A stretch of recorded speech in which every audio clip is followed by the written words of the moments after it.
Oh, man, we better get this thing rolling, right, Dave? You think? All right. Believe the lie, so everything that I know says I gotta go, tired of going solo. But I'm never gonna go there again. This is what it is, this is who I am, this is where I finally take my stand. I didn't want to fall, but I don't have to grow. I'm not the one with two scar hands, giving him the best of everything that's left of the life inside this man. I've been born again. Yes, our weekly intro, Born Again. Man. Yes, Michael Tate and the Newsboys. Yeah. Hey, yes, it's been quite a week that's been anticipated. This is the Democrats' not last shot, but what they feel is their best shot, I think, to get the man, DJT, Donald J. Trump, with his 31 counts now they've come up with. Of course, I think 26 of the 31 or 20-some of the counts are the same, pretty much the same count, you know, but they're just, rehash and pull it in and But it's all about these documents. And he's the one and only person to be ever attempted to be convicted, tried, indicted on this type of case, which is ridiculous. So it's so obvious, it's so blatantly obvious what's going on here that they are trying to keep him from becoming president again. Oh, because absolutely. they know, especially and what's crazy is the harder they go after him, they know the harder he's going to come after them. Absolutely. If he does come. Yeah. So they have to keep pushing harder and harder and harder and harder. And what gets me is the harder they go after him, they keep finding Republicans and conservative people that you would at least think are conservative that want to jump to the other side. This is what gets me. Now, they don't blatantly go to the Democrat side, but they're like the rats leaving the ship. See, oh, no, we're not on Biden's side, but we do see where there may be some culpability or something like this. And one of these is, I don't know if you know who Andrew McCarthy is, Andy McCarthy. He's a lawyer and a commentator and a lot of times on Fox News. Well, Andrew McCarthy basically is trying to butter his bread on Fox News. That's what he's doing, okay? And he now is coming up with all of the reasons, breaking down the case against Trump, and he's trying to say why he thinks there is some culpability here. And he says on the 31 counts of alleged violation of the espionage. Now, Trump, in other words, was spying on the U.S. Oh, yeah. They love that word. Act, or the willful retention of national security information, as well as one count of conspiracy to obstruct justice, one count of withholding a document of record, one count of corruptly concealing a document of record, one count of concealing a document in a deferral investigation, one count of a scheme to conceal, and one count of false statements and representation. But the big one is 31 violations of the Espionage Act. So, in other words, Donald Trump was spying on the U.S. government that he was president of, which, okay, boom. Yeah, that's the real sticking point, because the Espionage Act was written to be enforced upon everybody except the president. Right. Just by virtue of the fact that the president had sole and ultimate authority to declassify any document. Right. Even to have it destroyed. And apparently now what's been released, or what they're saying is, apparently they're saying that he showed someone, I don't know who, but they're saying he showed someone some of these documents after he after he left the White House, after he was no longer president, but that he had not declassified these documents. So the question is, did he declassify? Because he had the authority to declassify. Sure. So that's the one element. Mm-hmm. And number two is, did he show these documents? So somewhere there was a rat in his right. But if they're declassified, then showing them doesn't matter, because anybody can go to the National Archives and look at them themselves. Right. And so the people or the person or persons that he supposedly showed the documents to, how can they say he did or did not declassify them? Right. You know what I mean? So they have to prove, on one hand, that, first of all, that they're telling the truth, that he showed them these documents, and number two, that he did not declassify. So it's like they pull you off the streets and get you to say, "Oh, Eddie told me this." Okay.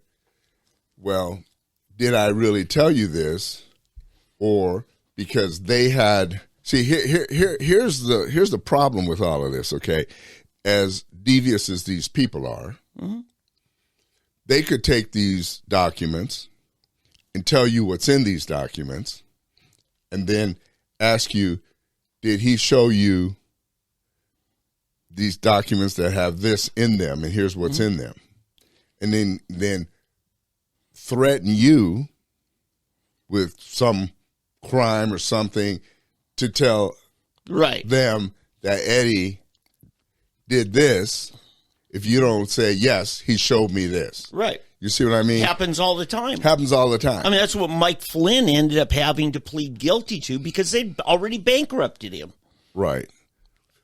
And by the way, this goes back to a situation with O.J. Simpson. The way the reason he got off. The reason he got off was one thing. Mark Fuhrman checked out a vial of blood that was found allegedly on his truck, on OJ's truck at his premises. He checked out that blood for some unknown reason the day that they found the blood at OJ's property. Well, now you tell me, why does this not put a reasonable doubt in your mind that on the same day he just happened to check out the blood? I mean, we're talking like days after the investigation started. They just happened to check out the blood for some reason, and that's the day they happen to find the traces of blood on OJ's truck.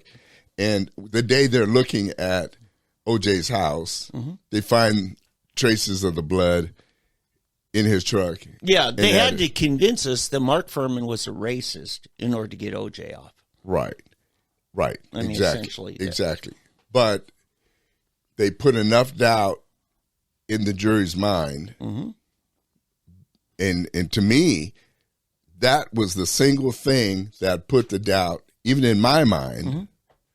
I don't care if I don't know if he had to be a racist or not. Well, he had it in for OJ for whatever motivation was what they were trying to say. That he was a corrupt cop trying to frame an innocent man. Exactly. Yeah. That's all I needed. I didn't need the whole racist junk. You're right, yeah. I didn't need to have that put in my mind. You could have done anything to tell me, that when you check out the blood, why? Yeah. Leave it in the evidence room. And it just happened to be a coincidence that the lead investigator checks out the vial of blood. I mean, I've seen too many movies. Maybe that's the problem. Maybe read too many stories about the Tulsa police crime lab. Because it does happen. It does happen. It happens here in our town. Well, it happens everywhere. Yeah. And in L.A., I'm sure, there's stories, if we really look into it. Oh, yeah. Fake conclusions from crime labs that, it's a match, when it wasn't a match. Yeah. But I mean, that one was too much of a deal. But, see, too much of a coincidence for me. that he just happened to check out the blood the day they found the blood. Yeah. I mean, right there, that was game, set, match. And you know what? Mark Furman never worked another day after that on any police department. Right. But who hires him? Fox News. Fox News. Yeah. And he's, to me, anytime he showed up on Fox News, for me, click. Yeah. I have not accepted anything that man has ever said after that. Okay. Many other cops, policemen, expert testimony, whatever. But that guy, I don't know why in the world they would ever hire him for anything, to say anything. Because to me, there was nothing, I couldn't trust anything. Yeah, I know. You and I have sat here and talked to Kevin Adams about corrupt cops in the Tulsa police force. Yeah. And some of them are dead now because of largely their corruption. And you know, I know one of my clients, attorney, that he got his client $7 million because they convicted a man of a rape and the police lab said it was a DNA match. He gets the case 20 years later, happens to call up the Tulsa County court clerk and said, "Do you still have that evidence, women's undergarment?" And they had to go to another location. They said, "What do you know? It's still in the box." They ran their own independent DNA, and they said, "There's no way it was that man." And because it was a lie, it was a fraud by the police department, the city had to pay out $7 million to that man for taking his liberty and his reputation for 20 years. And honestly, is $7 million enough to take 20 years of a person's life? Whether he's black or white. No. I'm sorry, because, listen, it's known there's a scale. Some people's lives are worth more than others. To me, I don't care what color you are, 20 years of a person's life. Right. 20 million. Yeah. You can't get those. No, I agree. Let's say he was 20 years old, he's 40, he may still have some, but let's say he's 30, now he's 50. Yeah. I mean, you've cut 20 years, he's got 20 to, say, 30 years, actually, active years of his life, he's probably got 10 to 20 years left. So I mean, take Paul Tay. He was recently arrested and kept in jail for a year on what they knew was a false claim. And when they finally had to put up evidence the judge demanded, the district attorney dropped all the charges, but they bankrupted the man. Bankrupted him. And 90% of us would be bankrupted for being locked up for a year. Well, sure. We'd lose our family, we'd lose everything, we'd lose our your kids. Income. Everything. I couldn't do it. I mean, lose my insurance license, all of the income and everything. Yeah. You with your jobs and what would your wife do? Oh, exactly. Yeah. And it's a terrible thing. And now let me get back to Trump. Right. That's what I was going to say. Let's bring this back home. Something that was said. The process is the punishment. And they know that. And the Justice Department will use the process to destroy anyone. They did it to Mike Flynn. They've done it to thousands of others. They're trying to do it to Trump. And you know what I was most disgusted with was when Chris Christie said this was a self-inflicted wound.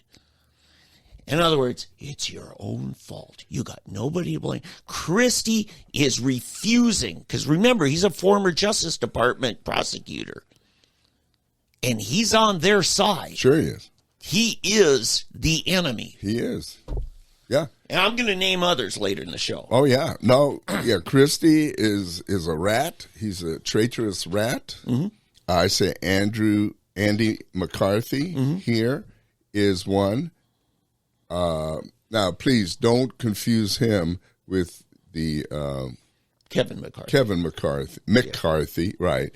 Do not confuse the two, okay? This is Andy McCarthy. He's a lawyer, and he is a pundit on Fox News that they bring in. And he's a mealy-mouthed guy that jumps on whichever side he feels is the most beneficial to him at a time. I hope this comes and bites him back in the butt later. He's a Fox News contributor, and he wants to make that $200,000 a year for being a Fox News contributor. Yeah, and just so people, Fox News contributor means you are getting a stipend to be available anytime they want you to sound off on whatever topic. Right, and they want, and the way you continue to get a stipend and sound off is to sound off on what they and how they want you to sound off. That's how they. That's when they want red meat, you better make it up if you don't have it. Right, exactly. So I don't have a lot of respect for that. But right. Anyway, in a related situation to this. What's his name? Snuffleupagus, who I like to call him, George Stephanopoulos. Mm-hmm. I used to, back when he was working for Clinton, to me, I used to like to call him Snuffleupagus. But anyway, he had the Trump attorney, Jim Trusty. He had one. Trump has so many attorneys. It's got he had to replace attorneys this week, right? But he has so many different ones, and he has different ones for different. He gets the best guy or woman for each case. It doesn't mean he fires them necessarily. He places different ones, and different ones tell him, for this job you need this one. For this job you need this one. Yeah. And that's why, and that's how it works. It's all about the best person for the job. Yeah. But anyway, so Stephanopoulos has Jim Trusty on this week, and he starts going off on Trump and these documents. And Trusty brings up, well, what about the hundreds of documents that Biden had and that the several that Pence had, and they let them go. And George Stephanopoulos has nerve enough to say, what are you talking about? Did you see this? Yeah. George Stephanopoulos says, what are you talking Yeah. about? Like, there's no such thing. Yeah. Like, what do you mean? Are you making this up? And are you kidding me? And Trust, and then Trusty just went. I mean, to his credit, I've got to give George, he at least let the guy come back uninterrupted. And the guy just laid it out there. You know, these documents in his garage at the University of University of Pennsylvania, and in at this library here and this here and this. And he just, George just sat there as he went over all of it. The same thing happened on CNN this week. A Trump attorney brought up that a sworn affidavit presented in court had made a statement, and the CNN anchorette said, oh, we don't have any evidence of that. And he said, it's called sworn testimony in a case. And she, well, yeah, but we don't have any evidence of it. Yeah.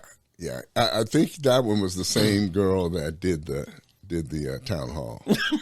Yeah, I think it was the same girl that did the town hall. It's like if we haven't heard it, it doesn't exist. It's almost like if it's not part of our narrative, exactly. Then we If it doesn't come, if somebody back from the newsroom doesn't hand it to us to read about it, it didn't happen. Yeah, you know, your mic's been cutting out for some reason. I don't know why. Really? Yeah, you're not touching anything. Not on I think my it's end. you moving your head around. I don't think it's. You're really low right now. I think it's your headphones. Could be. Because it's. There we go. I'm it's not. My headphones. See. Yeah. Because I'm coming through beautifully. Perfect. Yep. I have the perfect tone, the perfect sound, perfect level. Don't believe it, just ask them. They'll tell you. The perfect message for the people.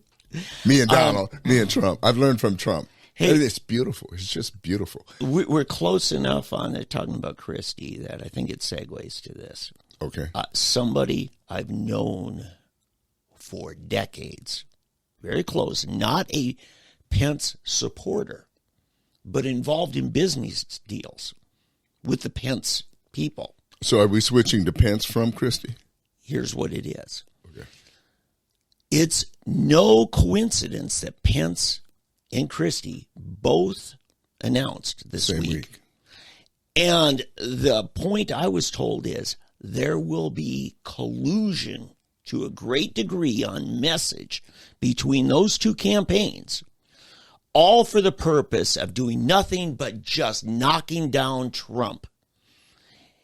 And you're already seeing it here. Now, Pence is going to play good cop to Christie's bad cop.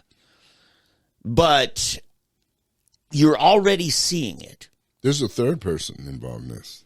Tell me. Asa Hutchinson. Oh, God, he is horrible.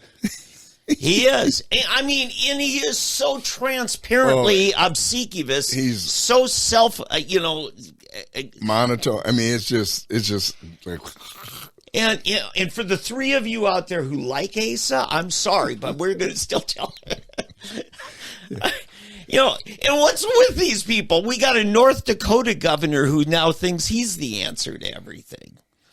North Dakota governor. Oh, he's running now? He announced too? Yeah. Oh, my goodness. So there's a whole bunch coming in, but here's my thing, Eddie. Okay. You're going to see perhaps upward of $1 billion spent to take down Trump by other Republicans. Well, but wait. I have another idea on this. I almost think it's the opposite. Tell me. I think these guys are there to take away all of the anti-Trump vote and let Trump consolidate all of his vote. So in other words, if Trump only gets knocked down to 30%, in other words, the ever-Trumpers. Yeah. No, the ever-Trumpers who are going to stay with Trump forever. Right. 30-some%.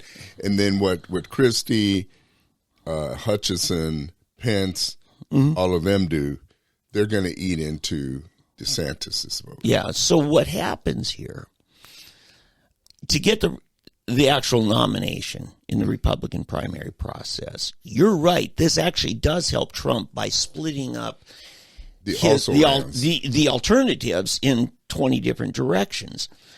And here's a trick I've learned, because I've been immensely involved in the process here running Santorum's campaign.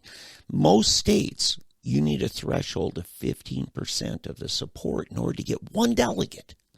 15%. That's why Ron Paul didn't get anything in Oklahoma. And so there's a chance that Trump gets the nomination even faster than in 2016. But here's the problem. And this is my warning to Trump supporters. You need to keep the base on the right unified. Mm-hmm. And that's why I'm telling, if you're a Trump supporter, do not go out of your way to trash DeSantis. Do not just make them mad to where they're just going to sit home and not help. Okay? We don't need to play that game. When I was helping organize the Cruz campaign in 2015, I told them, do not trash Ben Carson. I said, because by the time it gets to Oklahoma, we'll go from 17 currently down to about 4. And Carson won't be one of them. But if you make Carson's people mad, they can't vote for Carson anymore. Or it means nothing. It's a throwaway. But you need to move them over to your guy. And you don't get there by trashing him. And Trump, you don't get there. Trump supporters, you don't get there by trashing DeSantis people and making them so mad that they're going to sit this one out. That's a good point. I agree. I agree with that. That's a good point. Yeah. That is a good point. And it is a fine line. And I think DeSantis he's playing it well in that he is come down hard on the Justice Department. Yes. And he is not agreeing with it. He's saying this is a lynch mob, it's a kangaroo he's doing court. Well. Vivek Ramaswamy's doing even better. He's another one. So basically, in fact, I think so far, everyone except Christie, Hutchinson, and even Pence have those three are the only three that I've seen that have not come to the defense of Donald Trump. All the others have said, this has got to stop. This is not America. Yeah. This is not the country that we know. And this attack on the president is unjust. It's not right. Josh Hawley says we've lost our republic. He's declaring it dead. Yeah. For all practical purposes. Yeah. If they get away with this, we're finished. Mm-hmm. If they can get away with this, we might as well hang it up. Yeah. Now you understand why Nancy Pelosi, in the lame duck terms just days before she lost the gavel, she got passed through a spending bill that funds the Justice Department through next year. Because the only way we can stop him in Congress is to just shut it down, defund it, start over. And we have to keep pushing for that. We have to. Yeah. And so this is the concern we have. See, here's the tragedy. Here's the tragedy of it all. And I don't know why we haven't seen this. I don't know why America, the Republicans, conservatives in America, of all stripes, there are more of us out there than we know. That silent majority needs to quit being silent. Get off your butts. Get off your butts. It'll be like it was with McCain. It'll be like it was with Herman McCain and Herman Cain. Yeah. I was trying, is that right? Yeah. Herman Cain, you name them. Every conservative, as soon as they get attacked and accused of some hideous whatever, you name it. As soon as they drop out and they're no longer a threat, everything disappears. Yep. It's gone. Absolutely. I guarantee if Donald Trump quits running, says, I'm no longer running for president, or we get rid of him, and DeSantis, let's say you out there leave him and flock to DeSantis now, or you name it, Krispy Kreme or whoever, or Pence, okay? We decide that's who's going to, we're abandoning down Trump. He's a bad, evil man, whatever you decide. But it's no longer him. These charges will disappear like that. I got breaking news. They'll be gone. Okay. Breaking news. Breaking news. Donald Trump has announced his running mate is Hunter Biden because there's no way they're going to prosecute him now. That's from the Babylon Bee. Oh, man. Okay. But I'm sorry, I got you off your train of thought. No, it's just bad timing. Yeah. You know? No, seriously. But that's what's got to happen. If he quits, if he decides, which he won't do. I mean, that's the thing. Donald Trump will not stop. And they know that now. So now it's to the mat.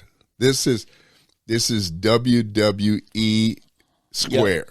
Yep. Okay. Yep. This is to the nth WWE to the nth degree. Yeah. Okay. And he won't quit.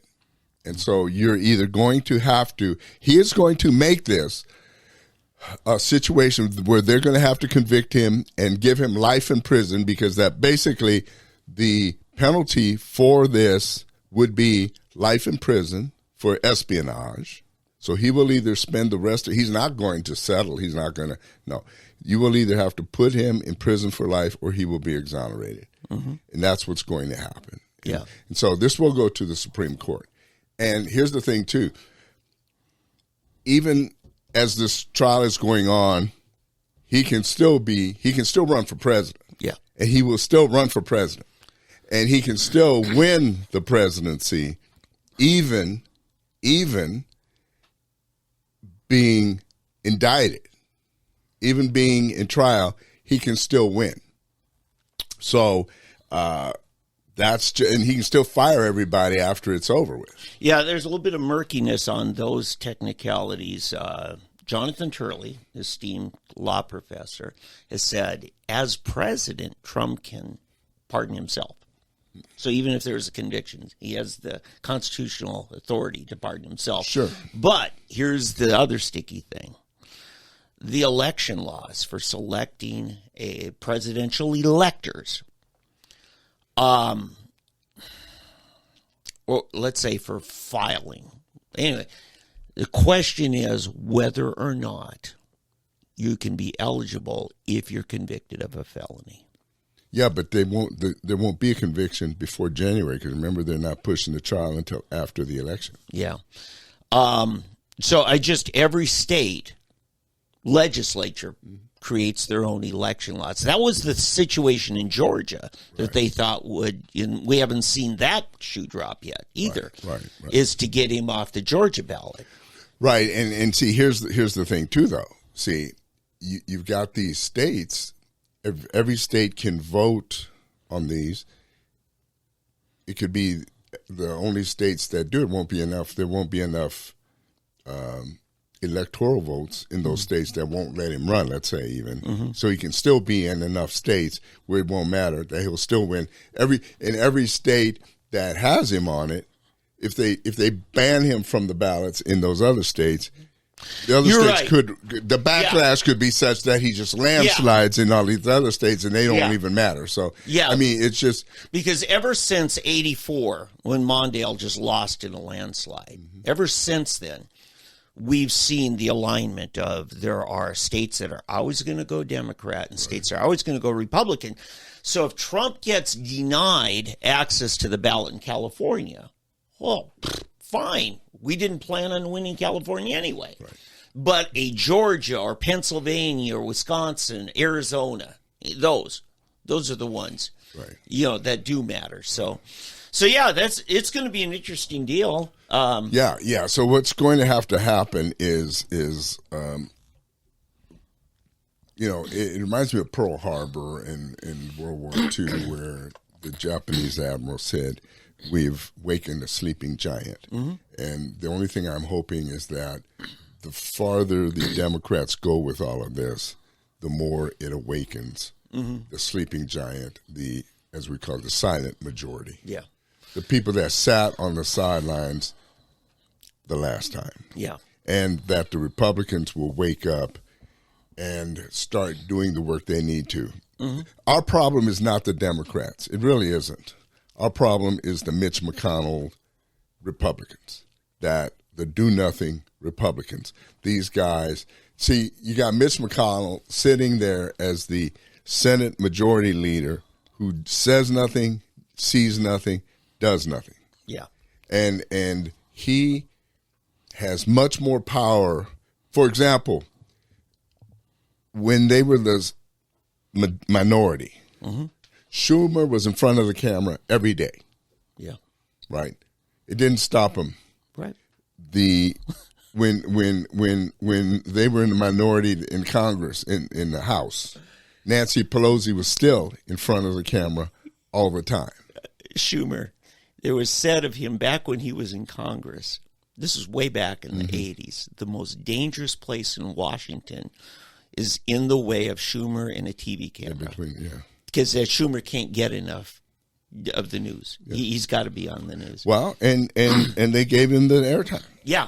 And we, when's the last time you saw Mitch McConnell in front of anything? Oh, yeah. Now, I understand he was sick. He was in the hospital or something. If he's that sick, give it to somebody else. Oh, they should have given it to somebody else. No, I know. He needs to get out and let him replace him with somebody else that can. That's what he needs to do. Yeah. Can I talk about DeSantis? Are we? Yeah. Go ahead. Okay. Oklahomans, particularly you here in Tulsa, today, as we speak, Ron DeSantis is in town. He's here to kick off in Oklahoma his campaign. And he knows Oklahoma is important.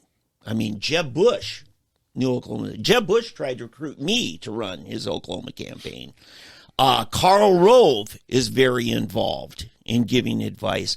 Ron DeSantis is exactly following what George W. Bush did. George W. Bush, as soon as he became governor, about 2 years later, he started inviting journalists and pundits, a couple at a time, every weekend to his Crawford Ranch. He'd spend time with them. And he would build up this kind of consensus. Nobody knew where it come from. In 98, as soon as he got reelected, the next day he started his campaign in earnest.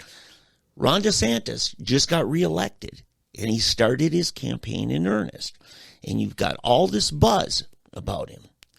And now the Oklahoma team, Ron DeSantis has been smoozing our Oklahoma legislature. And this week, 20 legislators, mostly in leadership, Republicans, have announced support for DeSantis. John Echols, I consider him a friend. I consider, him somebody that I have a lot of confidence in. He's with DeSantis. Now, he gives an argument that he says, look, I want an 8-year solution. Why should we throw away that incumbency advantage in another 4 years? How about a 12-year solution? I know, but small-minded. The point is, and this is his argument. I'm not saying I buy it or that it's overwhelming enough for me to throw away every other reason. But he says, look, you elect Trump and we're successful. In 4 years, we got an open seat again, and they're much harder to hang on to than when you have incumbency. But that's his one argument that I think has any weight to it at all. And I'm not saying it's overwhelming. Right, sure. But you got a bunch of people that are supporting him. And they're really trying to make this push. And what you're going to hear in Oklahoma media is a lot of pumping up DeSantis now, not because they care a whit about DeSantis, but they're going to take him down later.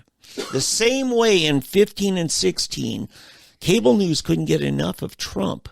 Even the liberals, they puffed him up because they thought he was a joke. Right.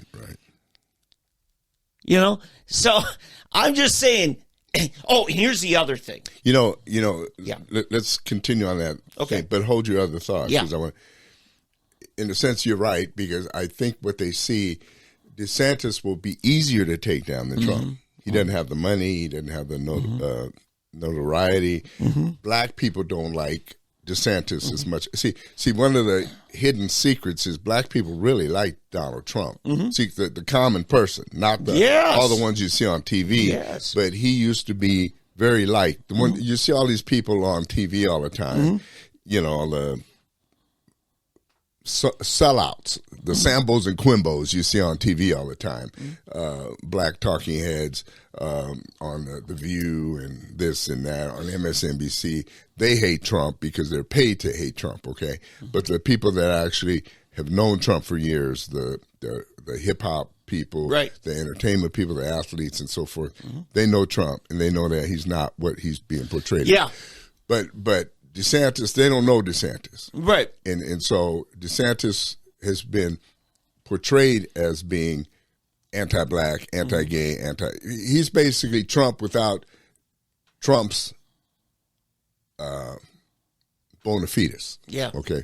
So but so he'll be easier to take down. That's why I want to say what you're saying is correct. They want to pump him up now because later he will be easier to take down. So. The thing that Trump has, his trump card, if you will, and you and I both saw it in 15 and 16, is Trump knows how to control the media narrative, and he sucks all the oxygen out of the room, as it were, in the media narrative every day. And I mean, I'm talking to, the Cruz people, the Rand Paul people, Santorum, Huckabee, and like, we can't get any press media coverage because Trump, he's got them played. And he's playing them into his hand to where nobody gets their message out except Trump. The other thing I've heard, it's slowly starting to come out, is that DeSantis is not a very nice person. He apparently has a real acerbic personality, and it even comes across. So when you see him with the media, he can be nasty, and it seems nasty, whereas when Trump gets with it's just Trump. You know what I'm saying? You know what I mean? There's a difference in him going against them. It's almost like when Trump goes after the media, it's a defensive thing. It is. Whereas DeSantis goes after the media, it's almost like an offensive thing. Yeah, it's Trump. Just, there's a different thing to it. Just on a personality level. Yeah. Trump and Bill Clinton both had the amazing ability to befriend anybody. That outgoing, engaging personality. It doesn't have anything to do with their politics. It's their personality. DeSantis doesn't have that. Yeah. He's not that gregarious, outgoing people person who can become anybody's friend in 5 minutes. And so, DeSantis doesn't have the skill set that Trump has. Right. And so this is my thing. Here's what the other point I wanted to get to. Ties right into it. a bunch of people, including these legislators that announced their support for DeSantis, we got to stop this bitterness. We got to stop this fighting. We got to, as if you can stop the media. Yeah. Seriously? That was a beautiful thing about what Donald Trump heard shortly after becoming president. He's down in Mar-a-Lago and he's golfing with Rush Limbaugh. And Limbaugh said, to him, he says, "Sir, you are never going to be the media's friend. They will never stop." Trump actually thought that after the whole, what was his name, a Gorsuch nomination, or after when that's over, these tax cuts take effect, and that I think I'm going to win them over. I think we're going to be fine then. And both Steve Bannon and what's his name, Reince Priebus, were looking at Rush like, keep going. We got to tell it to him, because Trump he couldn't believe that the media wouldn't like him, because all his life he's been golden with the media. I'll tell you this, though. I'll say this to our legislators who take that point of view. Yeah. That think that Trump is making it harder, that DeSantis is going to be easier. Okay. I'm just going to say it this way. You are a bunch of chickens. You don't have what it really takes to be a legislator. If you're worried, and here's what I'm going to say to you. I think you're listening to your wives, somebody else's wives, a bunch of outside influences that are trying to tell you that Trump is a bad person. You're not looking at the big picture. You're not looking at the nation, the future of this nation. DeSantis is not going to make this nation any better. Okay? DeSantis is running on Trump's platform. I mean, anything positive that DeSantis wants to do is the same thing that Trump already began and wants to continue to do. There's nothing different there. Okay? It's Trump. The only thing you want is it in a new body that you think is going to be a softer, kinder, gentler package. And it's not going to happen, because the media will either attack him and savage him and turn him into the same type of character that Trump is, or they will tame him and he will change his views. And I have a feeling that in the end, he will be changed, because he is a politician. He came out of the military, and what did he do? He became a politician. Trump has lived his life as a non-politician, and he entered this to change and to save America. If that's not good enough for you, then you don't deserve to be in political office yourself. If you're not willing to stand up and be counted and take the flack and stand up, I'm sorry. That's just, and I've got to say it. Yeah, I got to say, Eddie, and I know you're going to agree with a lot of this. The enlisted man in the military, it's all about mission. It's all about service. But the officers, there's a lot of politics in the military. Sure there is. And there's a lot of them that are all about politics. And that's our thing. Here's what I'll tell people. Voters out here, not elected officials, do not look for leadership from politicians such as these legislators who their whole existence as a politician is based on find out which way the wind's blowing. Who's giving us the money? Yeah. Which companies, which corporations, who can we get to come in Oklahoma? Which lobbyists are going to give us the most money to keep us in power and keep us in here? That's the other thing. And who's going to give me the job after I'm done here? Here's the other big time. This is how America, this is what our American political system has degenerated to. Yeah. I'm sorry to say, but that is sadly. Eddie, it's bigger than you even may realize, because my source inside of the Pence circles has said The money's coming from the industrial military complex, who's all about Pence and Christie and whatever. The person they were most scared of was a Trump that refused to get us embroiled in more wars. Particularly right now, Ukraine. Yes. Okay. He would finish it. It would be over. They're looking for anybody but that kind of person, that America First person, including Jim Bridenstine, who just announced his support for DeSantis. Okay? Bridenstine's always been a part of that military complex, and right now he's doing work for, securing money for aerospace firms that do military work and others. So look, I don't look to Jim Bridenstine. He's disappointed me significantly. And he's part of that machine that relies on government spending. This is a problem. Yeah, it's hard for us to say these things sometimes. Because we have friendships, we have relationships, there's people we like. It's nothing personal. It just is what it is. Yes. My dear friend, the late Representative David Brumbaugh. Yes. When he got there, immediately he told me about lobbyists coming in, telling him, we want you to support this particular bill. If you do, we will give you $100,000 towards your next campaign. Mm-hmm. If you don't, we will find someone and give them the $100,000 to replace you. Yeah. That's the type of position that they put him in immediately. I mean, this was like a week after he's elected. Yeah. Preparing him for 2 years later of what he could expect.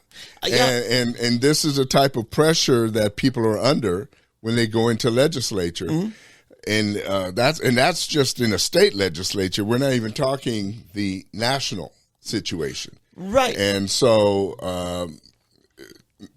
not everyone's pure. It's hard. It takes a special person. This is why you can have a Donald Trump who is a billionaire several times over, that is independent and doesn't need the money. Mm-hmm. And again, something you mentioned about DeSantis, if he's got the same Bush, Karl Rove people, that machine that we rejected before, why would we want to support that? Yeah. We're just doing the same thing that we did that got us where we are now. Yeah.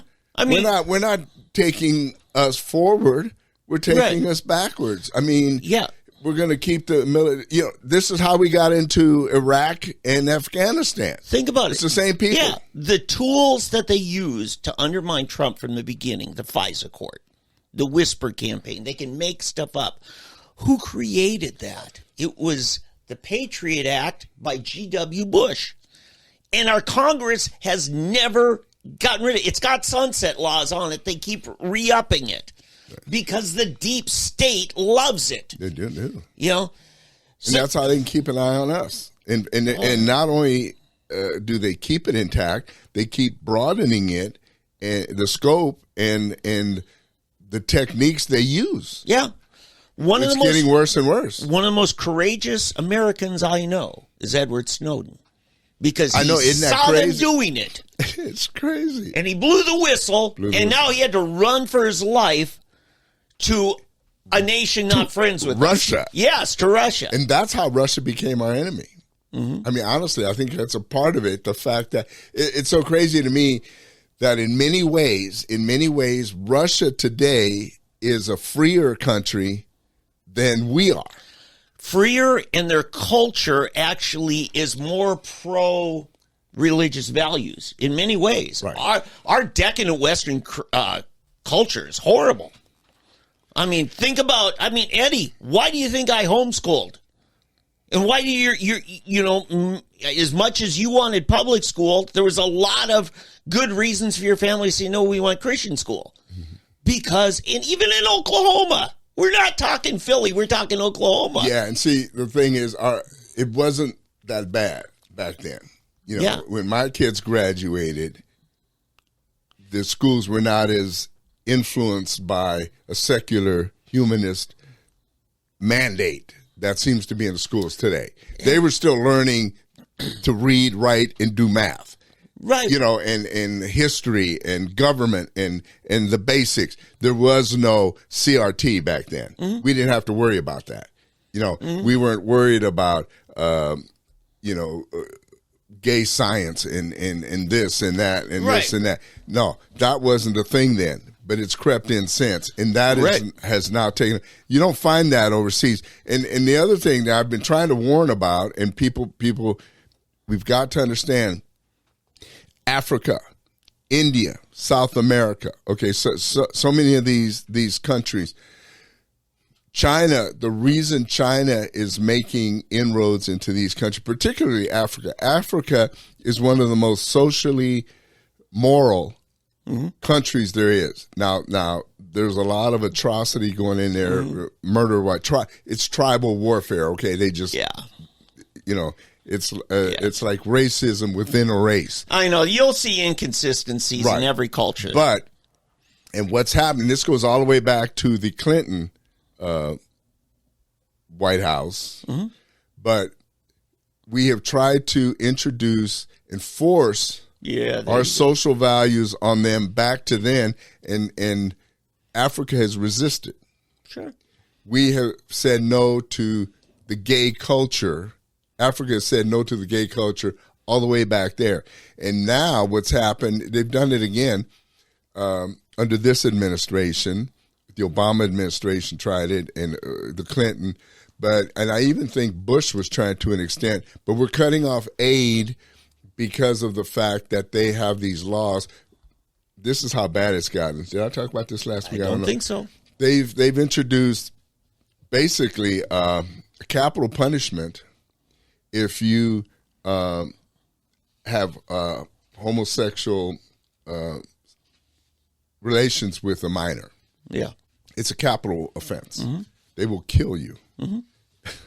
Yeah. So do not try to groom or have homosexual sex with a minor. But look what I had it last week, but I guess I don't have it any longer. Look what we did in just Afghanistan, where we tried to overturn so much of their cultural values. Now, it's, big thing was made about women having a right to vote. Okay, but they went way further. They tried to get rid of the tribes. Oh, yeah, you can't. Well, look, we just had Cherokee Nation just had their election. Yeah. We have tribes in Oklahoma. Yeah. Okay, but they tried to get rid of the tribes over there in Afghanistan. Right, but in Africa, it's even before. I mean, they're trying to get rid of basic religious faith in Africa. Yeah, and they are resisting. And so and what's weird, here's what's really weird. Even though China is an atheistic nation, they know not to mess with that in Africa. Yeah, if the Africans believe that a relationship is between men and women, and you don't mess with that, you leave it alone. Yeah, so you don't mess with those basic human values that they have. Yeah. Okay? America's going in and trying to socially change and not just bring, but push that, and abortion. They're trying to push the pill and abortion, which they don't believe in. These are the type of things that Western culture is trying, Europe and America is trying to bring in, and they're resisting. And now what we have done, we've driven these third world countries into the hands of China. Yeah. This is why we're out now. And all the oil in the world, the diamonds, the gold, the platinum. Yeah. And there's these new heavy metals, these new things. That's where they all are. Yeah, the rare metals that are used in electronics. And I got to say, China's way better at this game than we are. And Eddie, what you're referring to is that globalist, arrogant mindset. And it's very much in the United States, very much Bush was a big part of it. Mm-hmm. As much as no, we're not nation building. The heck you're not. Okay, it only took you a year or two to throw out those dictators, but you stuck around And what do we have to show for it? More enemies. Yeah. They're more deep set against us. Yet China at least doesn't do that kind of arrogant saying, we want to reorder your society. Okay, they're not interested. But the World Economic Forum, the globalists in the EU, our little dictator up in Canada, and a bunch of people, including the mayor of Tulsa, that run off to the World Economic Forum. It's an arrogance that we get to play with people and reorder their societies. Do we have term limits on the mayor? He said he's not running again. And boy, that's going to be a hot issue next year because we're going to have an election. And it's going to be hard for anybody who's at all conservative to win. Yeah, that's interesting. Yeah, it'll be interesting to see who runs and wins. Klaus Schwab, who I've never seen a person that so closely resembles a Bond villain. Mm-hmm. I mean, he looks like he'd be, his name's Klaus Schwab, but he could be, what was the guy in Dr. No and Goldfinger, the real name? And so many, there's a villain, I cannot think of his name, but he just looks like that guy. Yeah. And yet, here in America, we're bowing at the feet of this guy. Even the Mike Myers spoofs of the Bond movies. Yeah. But this is the problem. It's that arrogance. Mm-hmm. I was just on the way over here this morning. I was thinking about it. It was back in 1945. C.S. Lewis published That Hideous Strength. Oh, yeah. That was that book. And that's almost 80 years ago. And it is so right on, right down to the mass platform psychosis that takes over. If you haven't, we've talked about this before. If you have not, you should read the whole Space Trilogy. In fact, I haven't. I ordered another copy for my grandkids and then one for me. It's in one book now. They put it into one book. I know. You can probably, if you find it, you can find it in 3. It's Out of the Silent Planet, Perelandra, and That Hideous Strength. But you can also buy it in one big fat book. Yeah, I know, but I know that's just almost a turnoff. It's better. The books the other ones are smaller. The Hideous Strength is a little bigger. But you really need to read that book because it really was it in the 40s when he wrote it. 45. He published the last volume, and it is so today. It's crazy. Yeah, the only thing different is it's very England-centered. Well, but the theme of everything, it's exactly what's happened. It is. Education-wise and in the way they treat. And undermining natural sexuality was such a big part of it. Yeah. And it's just so many things. So, just make yourself read. But you're right. Start at the beginning, Out of the Silent Planet. And listen, you're going to read the mind of somebody who in 1940 was trying to devise in his mind what a spaceship looks like before there were spaceships. Kind of like H.G. Wells. Yes, very much was. He probably took the H.G. Wells idea, but then he used that. And in the second book, Perelandra, which they came up with a Journey to Venus. It was Journey to Mars, Journey to Venus. They changed the names, but that interchange between him and the other character, which was basically Ransom, the devil. Yeah, Ransom's the main character. Yeah, but that interchange between it's just like him and Satan. Mm-hmm. That is the creepiest. That is the creepiest thing. I still remember reading that. Yeah. And thinking, you have got to be kidding. Yeah. It just gets to you. You just, you can't describe it unless you read it. Yeah, I read it 30-some years ago, and I remember they're floating out in this lake in the water. Yeah, I'm particularly dealing with the politics that consume this young couple in the Hideous Well, you're Strength. talking about but I was just going back to Perelandra. Yeah, right. We're talking about when you read all the first, second, and third book. The second book is a good one to read as well because Let me just explain what the second book, Perelandra. This guy ends up on a planet. Yeah, creation. And it's the recreation of Adam and Eve. This couple, he runs into this couple on the planet where they have a chance to not do what Adam and Eve did. Yeah. It's not about eating the fruit. It's something else. They're supposed to don't tell. They're not supposed to do something, and this Satan character is trying to convince Eve why they should do it, and he's there trying to tell her why she shouldn't do it, and then finally it's got him and Satan basically doing this little mental dialogue. Yeah, that's a unique thing because unlike what happened in Earth, which is referred to in the trilogy as the Silent Planet, right? The Silent Planet. You got somebody who came from the Silent Planet to say, "Don't listen to that tempter, or you'll end up just like where I came out of." Yeah. It's brilliant. Yeah, but here's my whole reason it's for freaky. It's freaky. It'll, my whole reason for bringing it up.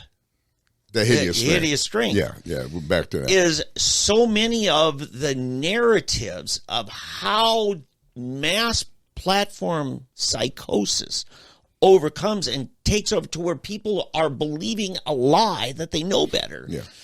I couldn't hardly believe it until I started seeing it the last 5 years. And this is a big time problem. The closest thing to that I've seen is This Present Darkness. Yes. The Pretty Busch. Yeah, it kind of follows that in a different way, but it's similar as well. You remember the scene in the beginning? He's at a rock concert, and he sees what these rocks are, and he says to himself, "Where are we going? Where are you taking us?" Because it's not by accident that you see entertainers begin to espouse and push social issues as part of their agenda. I mean, you go to any rock concert and they're going to get off on something. You know, I went with my son to a Coldplay concert many years ago, and they were all about economic injustices around the world and ways they were starting a fund to do it, and everybody started buying all this stuff, just believing somehow they're actually going to change something. You know, it was just another revenue stream for the band. But Eddie, they were going to say something themselves. Yeah, but Eddie, when my oldest was 12, 13, and I knew he was gifted musically, and I'm a homeschool dad, and I went to somebody I trusted at a church who understood, had come out of the music industry and stuff, and he said, "You've got to expose your son to every music genre so that he understands what's good and bad. Good bluegrass, bad. Good swing, bad swing. Good rap, bad rap." You know, and I had to decide on rock because I wanted him to learn classic rock. And I said, if they're no longer touring, you can listen to their music. I was more concerned about the ones who are espousing a lifestyle and corrupting kids, because we saw it, you and me in our youth. They were corrupting us. And look, you became a Christian record label executive because there were so many people saying, "I'm done with secular music." And we did that back then. And we need to have that same kind of defiance that says, you know what, we're not... Well, I don't drink Bud Light to begin with, but a bunch of people who even do drink beer are saying no to that, and they're not shopping at Target. Joe Rogan this week trashed Target. He said, "That's not why I go into a department store." Right. You know, you just stop it already. Yeah, you know, back to that whole thing. Bob Geldof, he did the Live Aids. Yeah. Live Aid was these big rock festivals to save the world. We Are the World. Yeah. You know. And he basically, after it was all over, they did a couple of these, and he came out and just trashed it all. He said that was the biggest mistake he ever made in his life, and he basically told people, don't give to any of that, because he saw what happened. they raised millions and millions of dollars. They sent it to these countries, and then the governments of these countries took it, and the people that needed it never got. He just made a bunch of dictators and political people very wealthy, and the agencies that were supposed to be getting it, the bureaucrats made them rich. Yep. And the people who needed it never got it. And then we had to send the military in to get rid of baby Doc Duvalier. Well, that's a whole different generation. Right. But, it was 10 years later. Duvalier? You're talking about baby Doc, because there was, never mind. Okay. Okay. Anyway, so, but yeah, and I experienced this back when I first came out of college.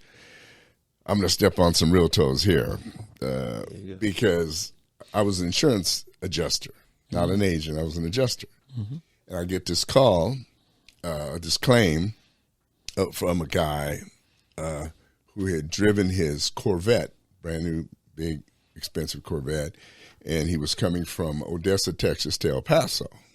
That was his, and he worked for Red Cross. And he had driven it down on I-10, and the Texas Highway Department had just laid some new tarmac, some new tar on Interstate 10. And he happened to drive through it and got some tar on his car. And, and he needed to get this tar off of his car, and he was all upset. And the guy was just an idiot. I mean, just a jerk. Black guy, too, but black guy that had some money. And, well, he worked for Red Cross. And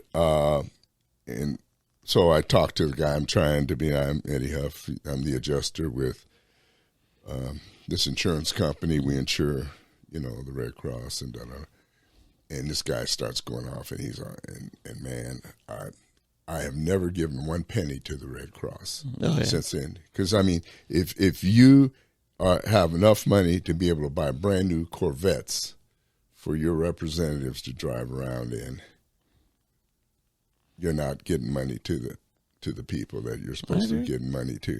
And especially when you're hiring idiots like this guy that, gets upset because he gets some tire on his car and he's going to act like it. I mean, he was just a total idiot on the phone. People, that happens to people all the time. It happens, and we're here to take care of you, but you're going to act like a jerk. But kerosene takes it off. Well, yeah, whatever. I mean, whatever. But I mean, you would. I'm just shocked this is even an insurance claim. Well, so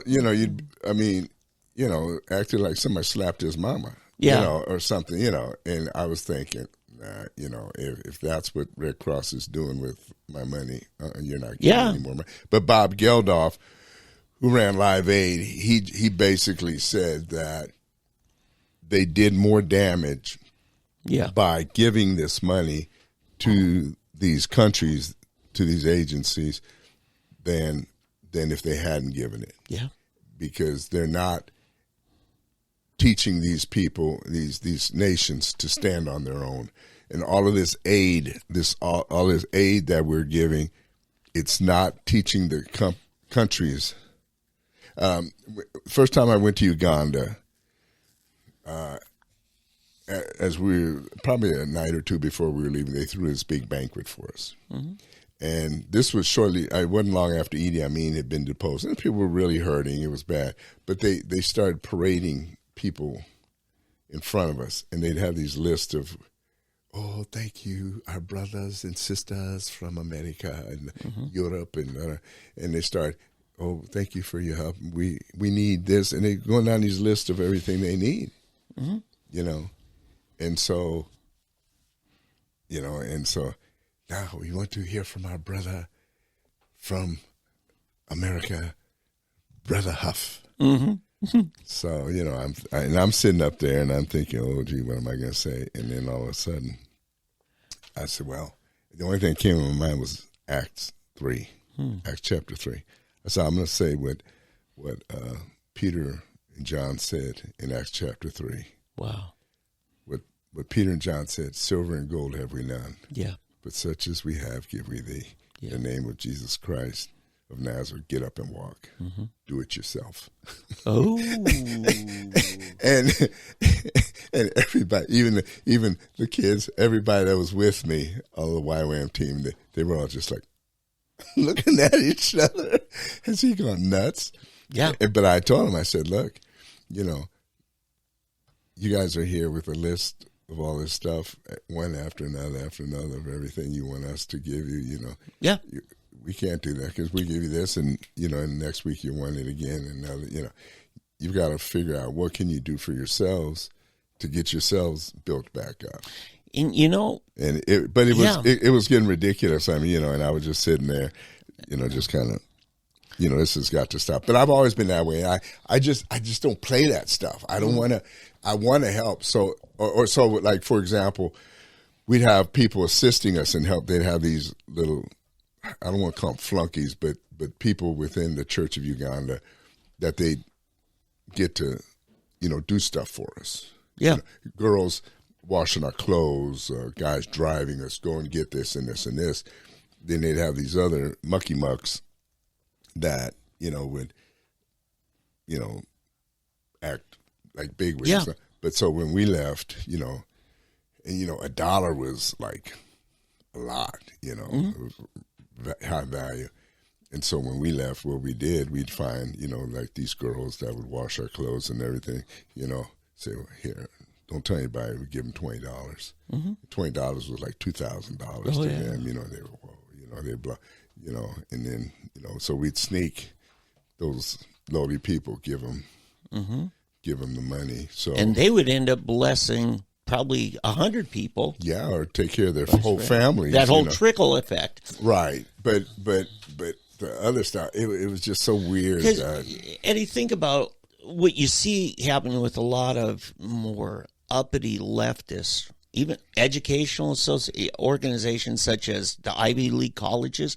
How did Barack Obama end up at Columbia? He had to declare himself an Indonesian as an adult, which would have ended his American citizenship. That's why they never let those records up, but that's a rabbit trail. My point is, when all of these universities, higher learning, you even see it in private schools here in Tulsa, they will make a big deal about how they brought in somebody from an underdeveloped country that, you know, shows promise. Well, think of it. If you're that kid from Ghana who snagged some scholarship to go to Notre Dame, what are you going to do? See ya, suckers, I'm out of here. Hope you get yours one day. Yeah. And they never come back. Right. You really want to make a difference in Ghana if you're Notre Dame. You build a school in Ghana and you fund it. Yeah. See, the Church of England used to do that. They'd have them come, you know, and give them a visa, citizenship, and give them a degree there, and they could get a job. Well, they changed that. Yeah. They made it so that their degree wasn't any good anywhere but back in Uganda. Yeah. And so it was, Church of England, but it was affiliated with the Church of Uganda. Yeah. And so they would bring them and they would educate them and give them their ordination, but it was only an ordination that was good back in their home country. And so because they found exactly what you're saying, you educate them, they don't ever want to go back. See, and that's the thing. We do this brain drain by taking their best and brightest, and we take them for us, and it doesn't help elevate their society. Look at Google, Apple, you name them. Yeah. Okay. I can't name them all of a sudden. They're all my mind. Well, the kid who helped Zuckerberg start Facebook's from Brazil. Did he ever go back to Brazil? I don't think so. All of these kids, but just think of all of them, especially from India, all the Indian ones that are at the tops of all of these internet companies, these high-tech companies. My son hired a whole staff of Indians for Forbes. He's managing them. He's got to go over there, but he kept them there. But yeah, and eventually, I would predict in so many years they will probably replace your son or skip over. I mean, that's just the way it is, and that's not the smart. And what bothers me about it is the ones that come, they all seem to have this attitude, and then they they all of a sudden don't like America anymore, and then they have this real anti-American attitude. I mean, it's one thing to be thankful for this country that gave you the opportunity to come to study and then have this great position to go back and help your country. But no, you don't want to help your country. You want to sit here and mess up this one. You know? No, I need to clarify. My son's staff of developers in India still lives in India. They are the best bang for the buck. I see, but they're still, and he's sending money into their economy. Oh, well, see, that's the way to Forbes. do it. That's the way to do it. Yeah. Well, see, that's the smart way to do it. Yeah, not to have them come over here and exactly work. Right, exactly. He's got another guy from Ghana, and that guy finally got to London, but he's not in America. Right. The same reason my son got hired. He'd been recruited by plenty of Silicon Valley because they thought, we can get a Midwestern for a lot cheaper when we get some kid out of San Jose State. Yeah, those. So they're always looking, and that is smart. If you own a company, it's like, hey, I can get them there a lot cheaper than here. Yeah.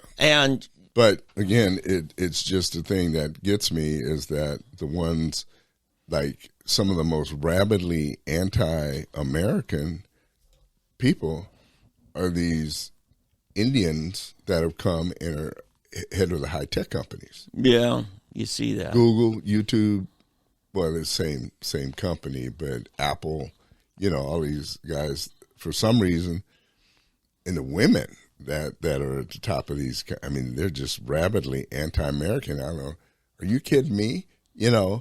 If it weren't for us, you'd be in a rice paddy somewhere or doing this or this, you'd be the fifth wife of some pasha or something, I mean, seriously, it just bugs me that they come and they don't have, there's no gratitude. I mean, Americans don't have any gratitude either, but then you come here, what's the lady, the congresswoman from Somalia that's in Minnesota, in your home country? I don't claim her. Ilhan. Omar. You talk about a lack of gratitude. Oh yeah, unbelievable. I mean, but this is really the downfall of our society right there. Yeah. Now there are some who feel like they're being treated as, being condescended to. And I think there's some guilt in Western culture. In the globalists, the WF mindset of the arrogance, we're more enlightened kind of thing. It's the same reason why Eastern Europe is resisting the Western decadent culture. Now we're all focusing on, they don't have gay rights there. They don't have gay rights there. You know what? They don't have a lot of the sins of the West. Right. But take Hungary. Hungary is considered this racist country, okay? Mm-hmm. Well, I don't blame them. Mm-hmm. I mean, when I look at America, England, and all these, and I look at what these third world immigrants have brought with them, not the people that it's brought with them, but the attitude they've brought with them. Mm-hmm. It's not even the culture. It's the attitude, and they're smothering the other cultures. Yeah. We're totally losing, for example, the Polish culture in Chicago, in the Chicago area. Okay, mm-hmm. It used to be Wisconsin, I think, also. Oh yeah, Milwaukee area, right? Big time. All that Polish culture, mm-hmm. It's almost dead. Yeah, I mean, right. It's very gone. Minnesota, what was that? A more Swedish? The western part is Scandinavian, but then the eastern part is very German and Polish. Right, but it's being overcome with probably Ethiopian and it's horrible that right. So the Somalians. Right. So when these people in Hungary see this, Czechoslovakia, mm-hmm. wherever, wait a minute, we want to stay Czechoslovakia. Yeah, you're right. Yeah. We don't want to become Iraqi, Iranian, Pakistani, Indian, Ethiopian. You know what I mean? Yeah. Is that wrong? It's like us going to Mexico and we want Mexico to all of a sudden become Swedish. Yeah. I don't think they would want that. You wouldn't want Kenya all of a sudden to become, Yugoslavian. Mm-hmm. You want Kenya to be Kenya.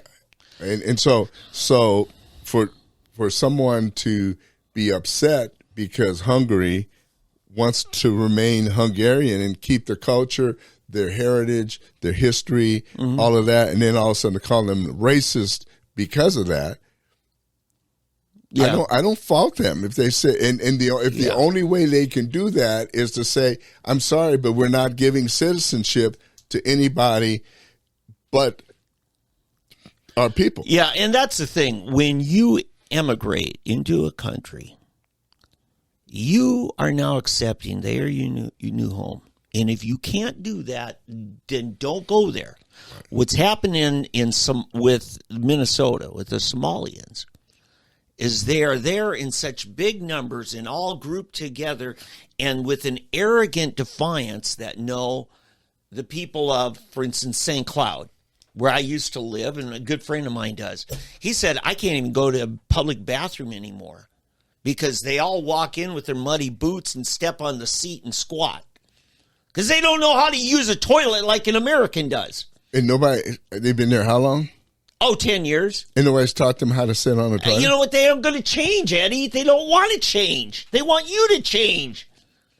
In Somalia, nobody had cars. Somehow Catholic Charities and Lutheran Social Services got everybody a car. And these people, they don't know what's going to hear a sound. They'll stop their car in the middle of the road and get out and look what's causing the noise. They don't even know how to pull over. How did they even get Minnesota driver's license? This is the craziness of it. And then we got mass murders down at Crossroads Shopping Center taking knives to people because they're so mad at America. Why?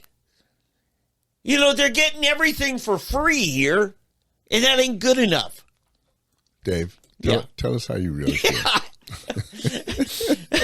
Yeah, no, but you see, this show has moved into another whole realm. No, but seriously, that is exactly. See, this is what people are afraid to articulate. But these are the things. What do you want to call it? The social, psychological dimensions of immigration and world politics that people don't talk about. And here's what's sad about it, okay? The real world issues, the real world interaction of this is at different planes, okay? Mm-hmm. You've got the World Economic Forum people, mm-hmm. okay? Those people that live way up here, above it all. Yeah. At least in their minds, they're above us. Well, no. I mean, literally, they live above here.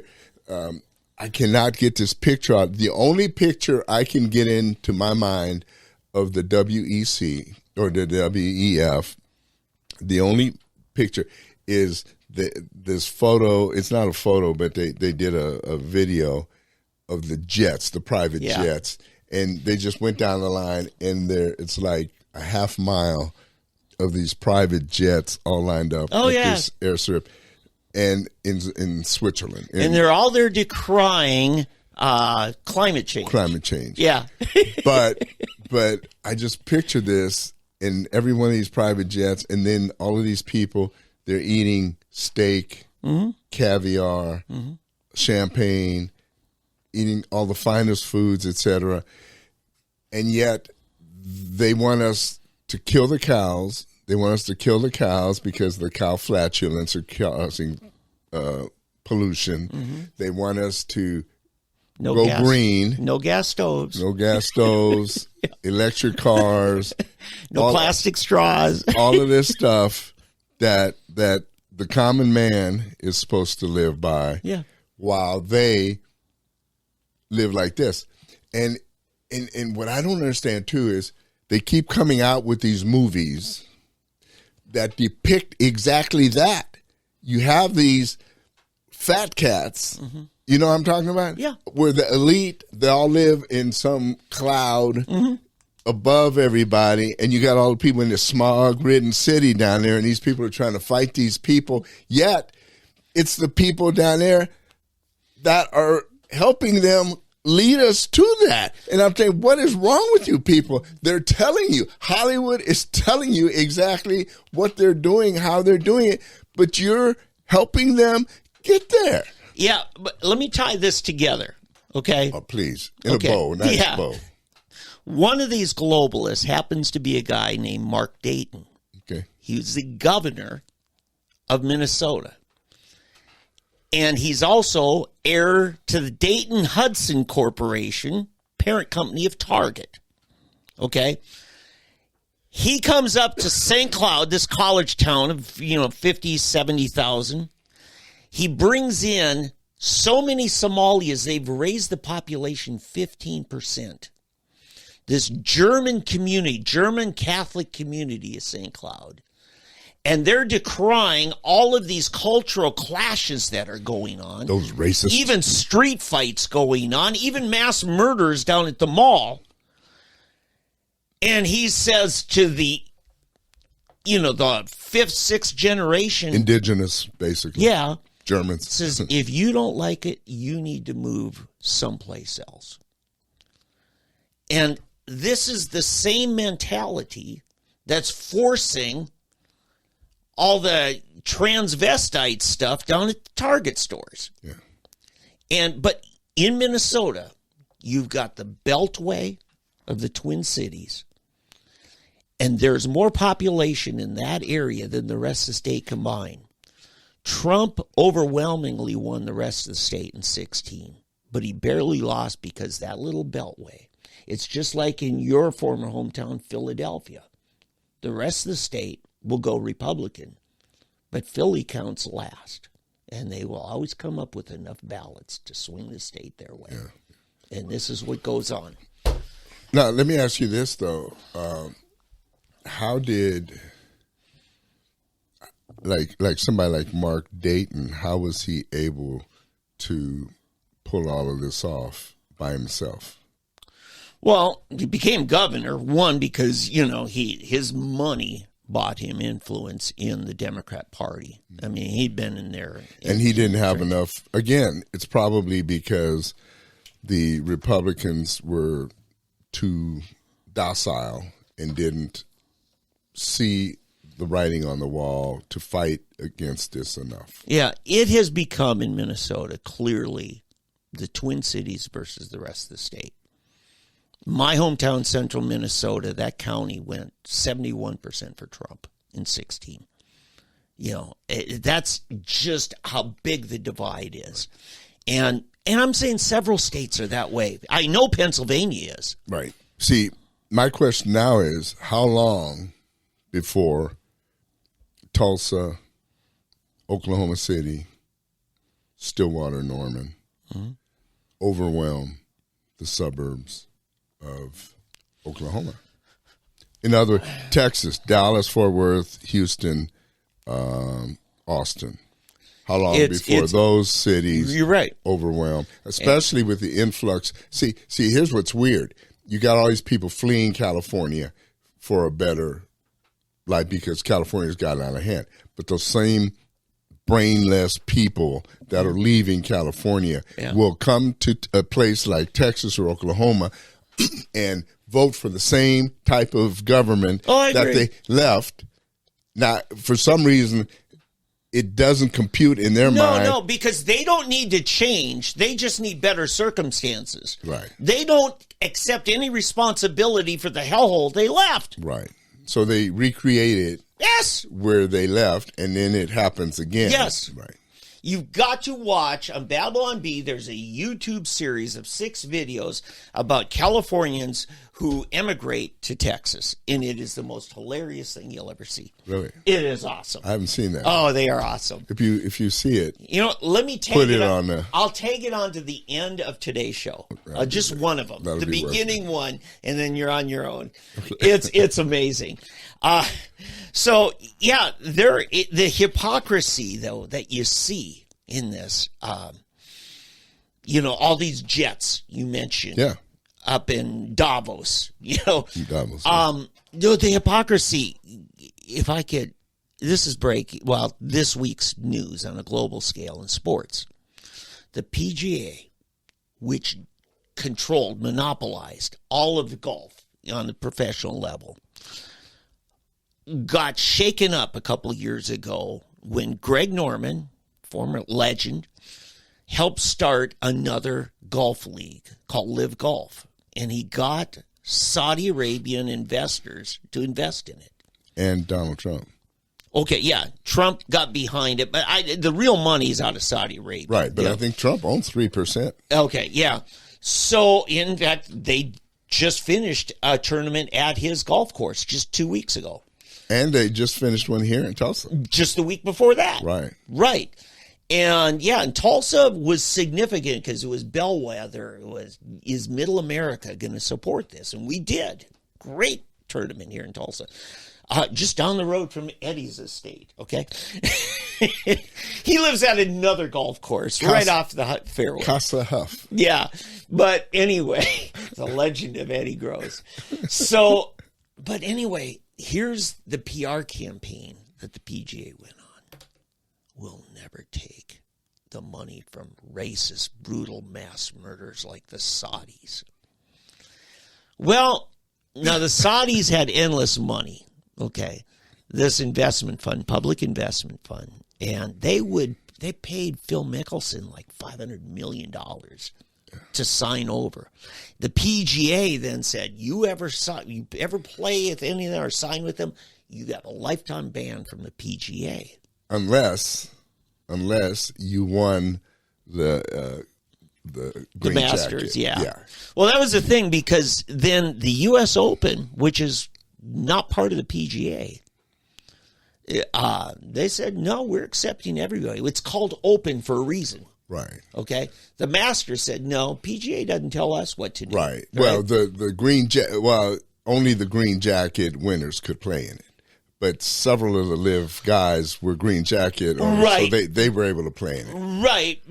And but then there were others. They kept it because I remember they were talking about it. Only the green jacket winners were able to play in the Masters. So this turned into lawsuits right away. Right. For all kinds of reasons. And they were shopping for venues, which is going to be more favorable to who, just like when Apple and Samsung, over smartphones.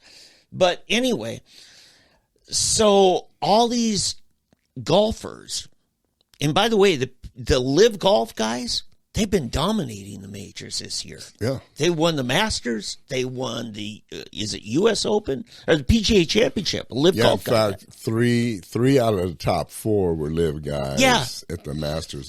So these guys are great. And it's a setup that has more guaranteed money for a golfer. Oh, yeah. Because in most PGA tournaments, if you don't make that Saturday cut, you made nothing. You did all that travel, all that stuff, and you got zero. The other thing that I really love, which is cool and which I think helps, it's team. The way they do it, it's teams. Mm-hmm. So you win individual, but your team wins. Yeah, money. They did a bunch of things where they separated from the traditional format, and we just assume all tournaments had to be this way. Right. One is they said, we don't need a 4-day tournament. 3 rounds of golf is fine. Mm-hmm. And to a lot of golfers, that's an extra day off with their family, right? So now you're more family friendly because it's life on the road, and it is tough. So anyway, what happened this week? Now, guys like Rory McIlroy totally defended the PGA. He's trashing, the Saudi, the humane abuses, and all kinds of things. All of a sudden this week, a good Brit. Yeah, Live Golf announces a partnership with the PGA this week, and now everybody's wanting I stayed loyal to PGA. Phil Mickelson's got $500 million. What do I have? Rory McIlroy's got nothing. Nothing.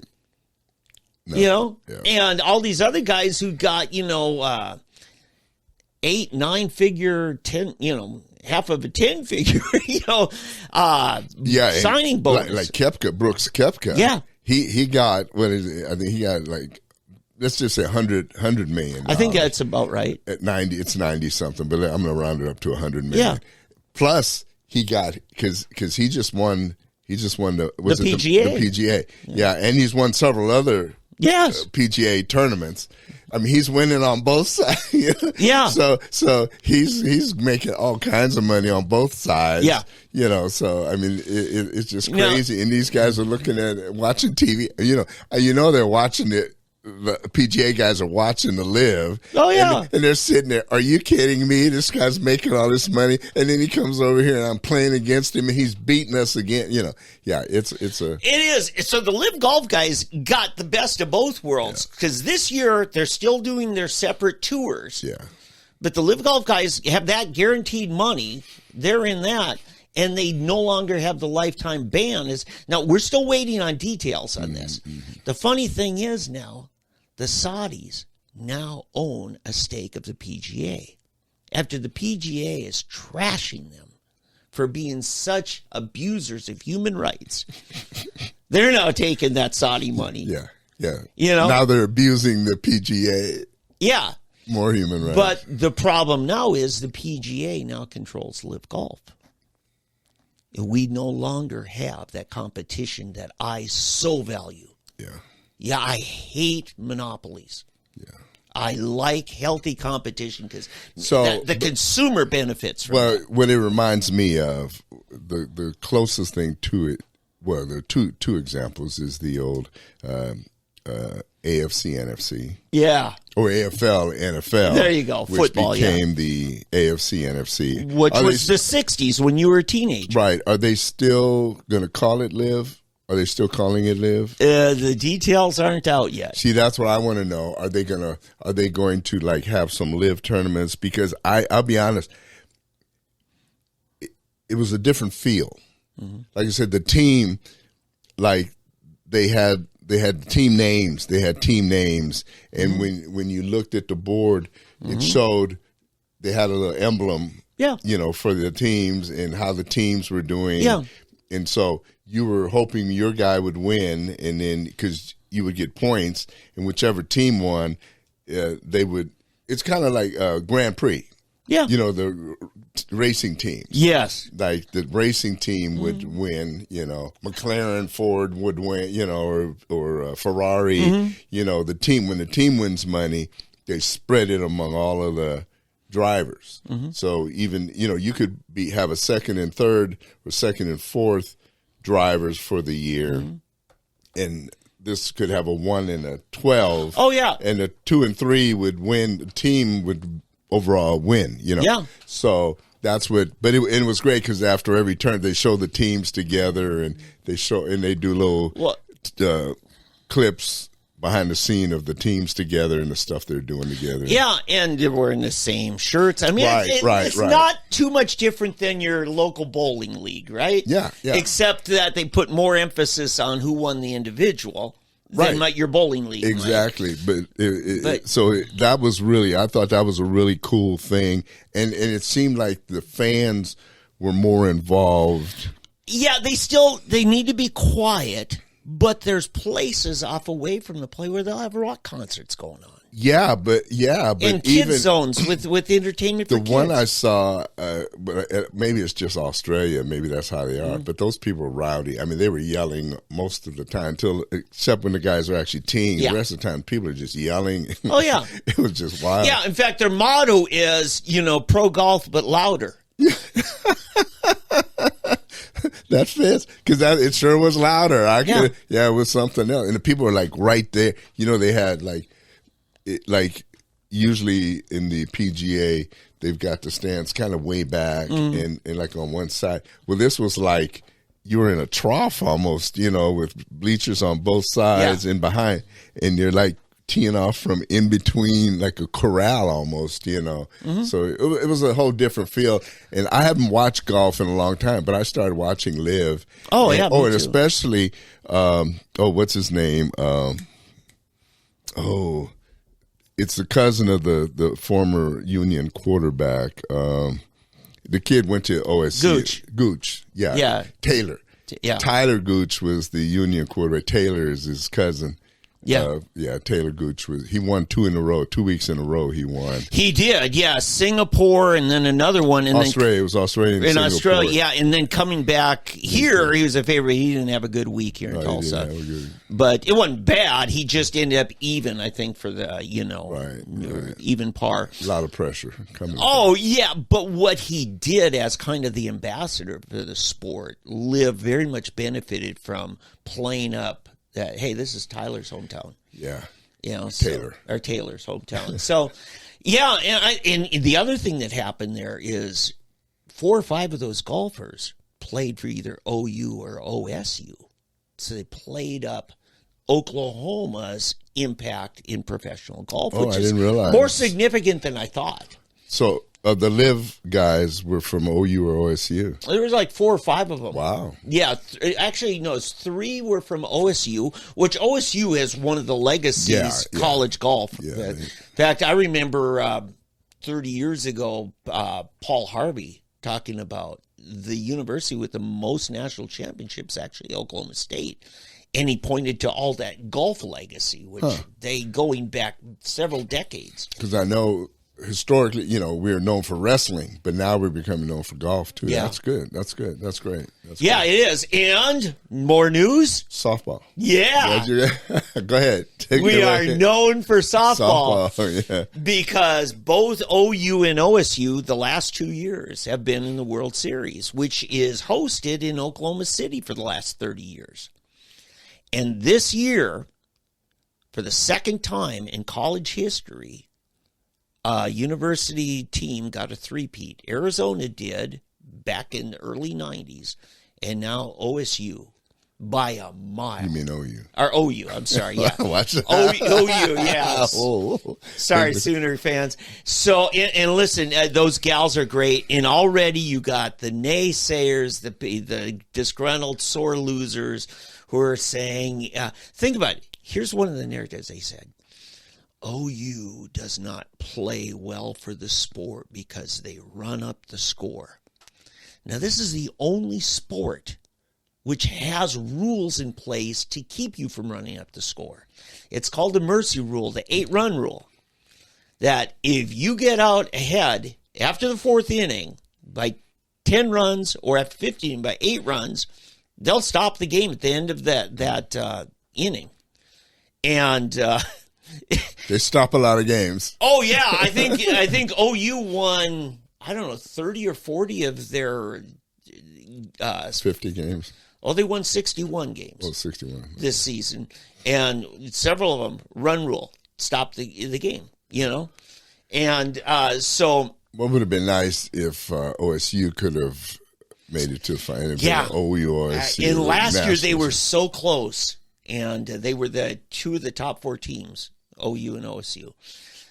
This year, OSU lost to Tennessee, who really became one of the top 4.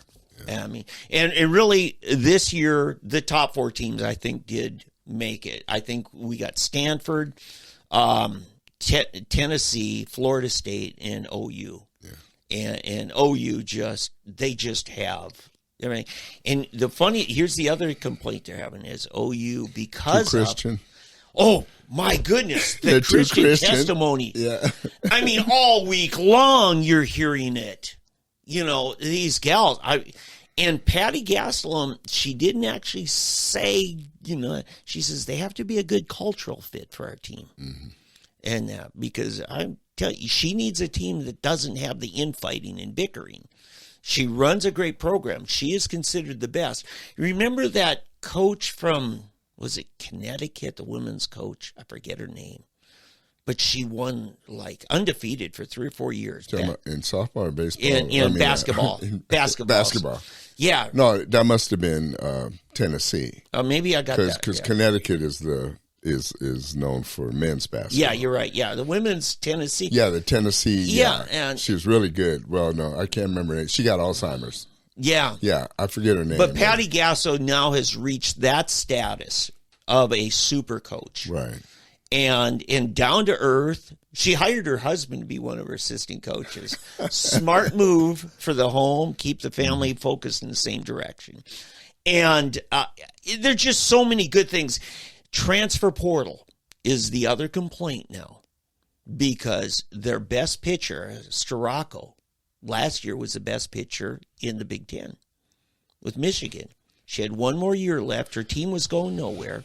She transferred and got picked up. And so now that's their dream, is if they're that big of a standout. I think 3 of our starters were transfer portal. Well, you won a national championship, and what are you going to do? You know what's so crazy? You never hear this about Alabama. Somebody transfers to Alabama. I don't hear anybody complaining about the transfer portal. Do you?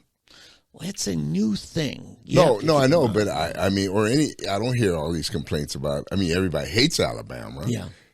Because they're so good or whatever. But you don't hear this kind of nitpicking stuff, Yeah, but when a third of your starting lineup is transfer portal, that's a significant. Well, I'll tell you where you're going to hear it is.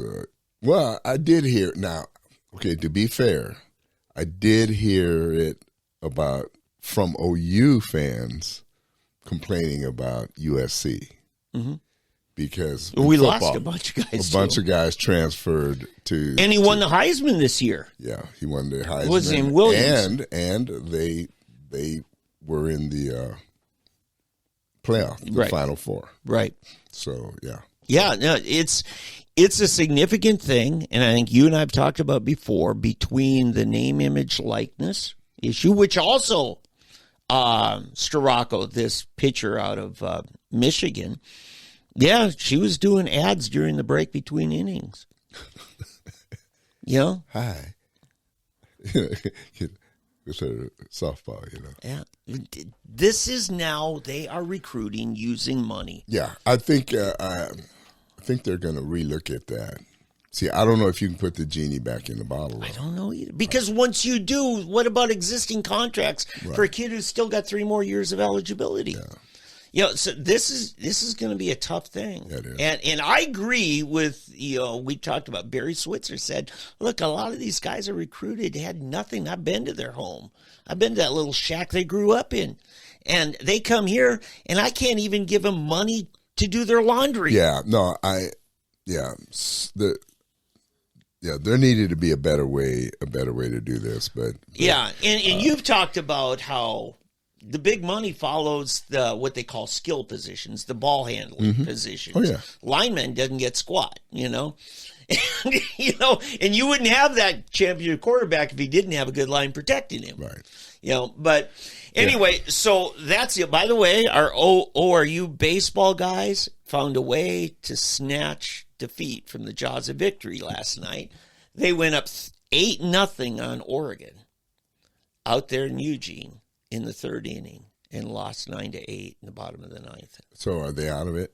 No, it's best 2 out of 3. Oh, so okay. Today they're playing game 2, and hopefully they'll win and play game 3 tomorrow. But they're not the best team in baseball. Well, yeah. But you know what? They're the only Oklahoma team in D1 because OU was runner-up last year.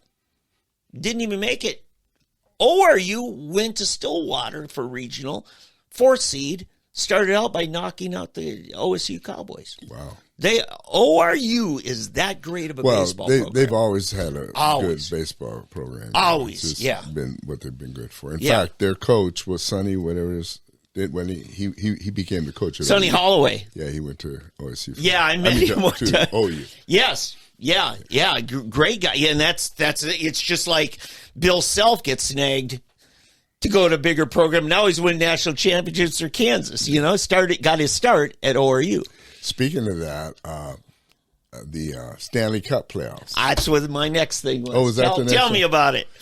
Well, the Florida Panthers didn't start out too well. They lost the first 2 games. Monday. Not uncommon. On the road. Monday and Wednesday, they lost in Vegas. Mm-hmm. And then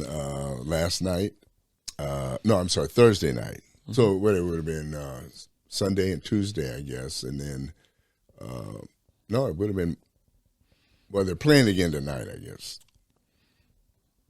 And my days are messed up. Were they playing the night of your They were. That was Thursday night. Yeah. Right. Yeah. Okay. So, so they're playing that again. Yep. So tonight will be game 4. So they're back in Florida. They're down 1-2. 2-1. Yeah. Yeah. 2-1. Yeah. They lost the first 2 in fact, the second game, I thought, it's all over. They lost like 7-1 or something. It was on the road. It's a real tough. beat down, 6 or 7. But then they came back and won at home. And so now they have a chance. But I'll tell you what I think I saw. I saw something. They were down against Toronto in their. I'm sorry, Boston. Boston was the first, and they were the champions of the Eastern Division, and so they were down against them. I think there was three games to 1. Then they came back and won that series. But it's like something flipped and changed, and then they came back, and then they won that one, then they won 4 straight against the Boston Bruins, and then now they're back. So I'm hoping it's the similar thing, that if they can win the next 3 in a row. What's the travel schedule? They play. They're home every other night's a game, and so basically they'll be home. Then they go back to Las Vegas. So games 1-1. So game 5 is in Vegas, and game 6 is at home. Okay, good.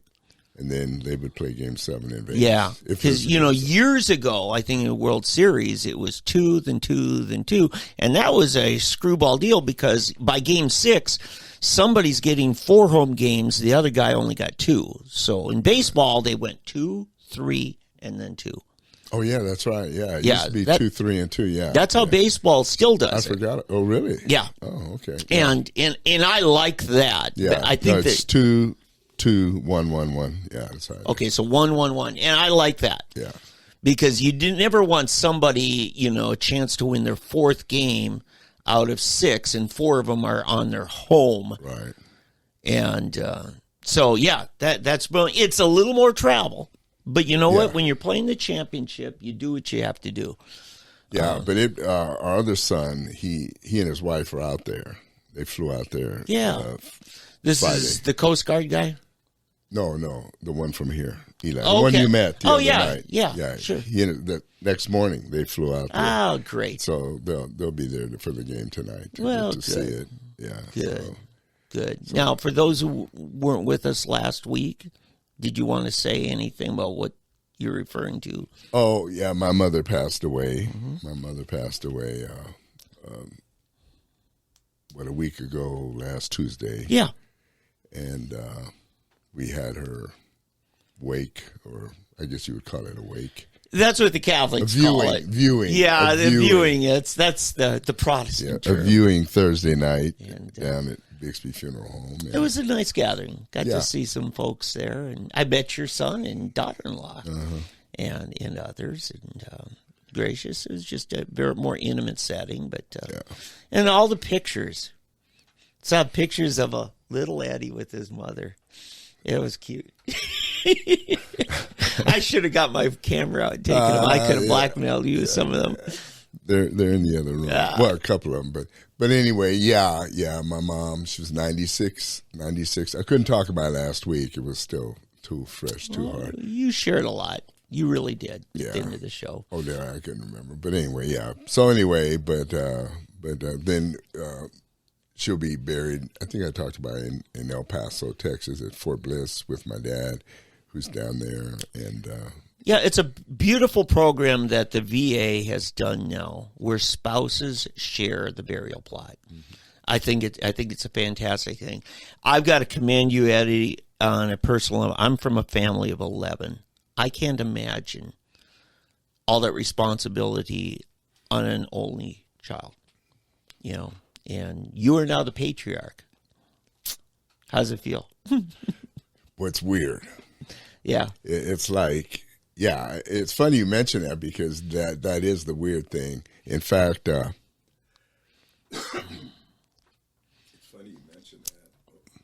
funny that you mention that, because it's man, we could have another little show here, but it goes to my thought. I've had this, I think before I met you even, my thoughts of Alzheimer's and dementia. because I saw it kind of with my mom, and I've seen it with other people. But it's like when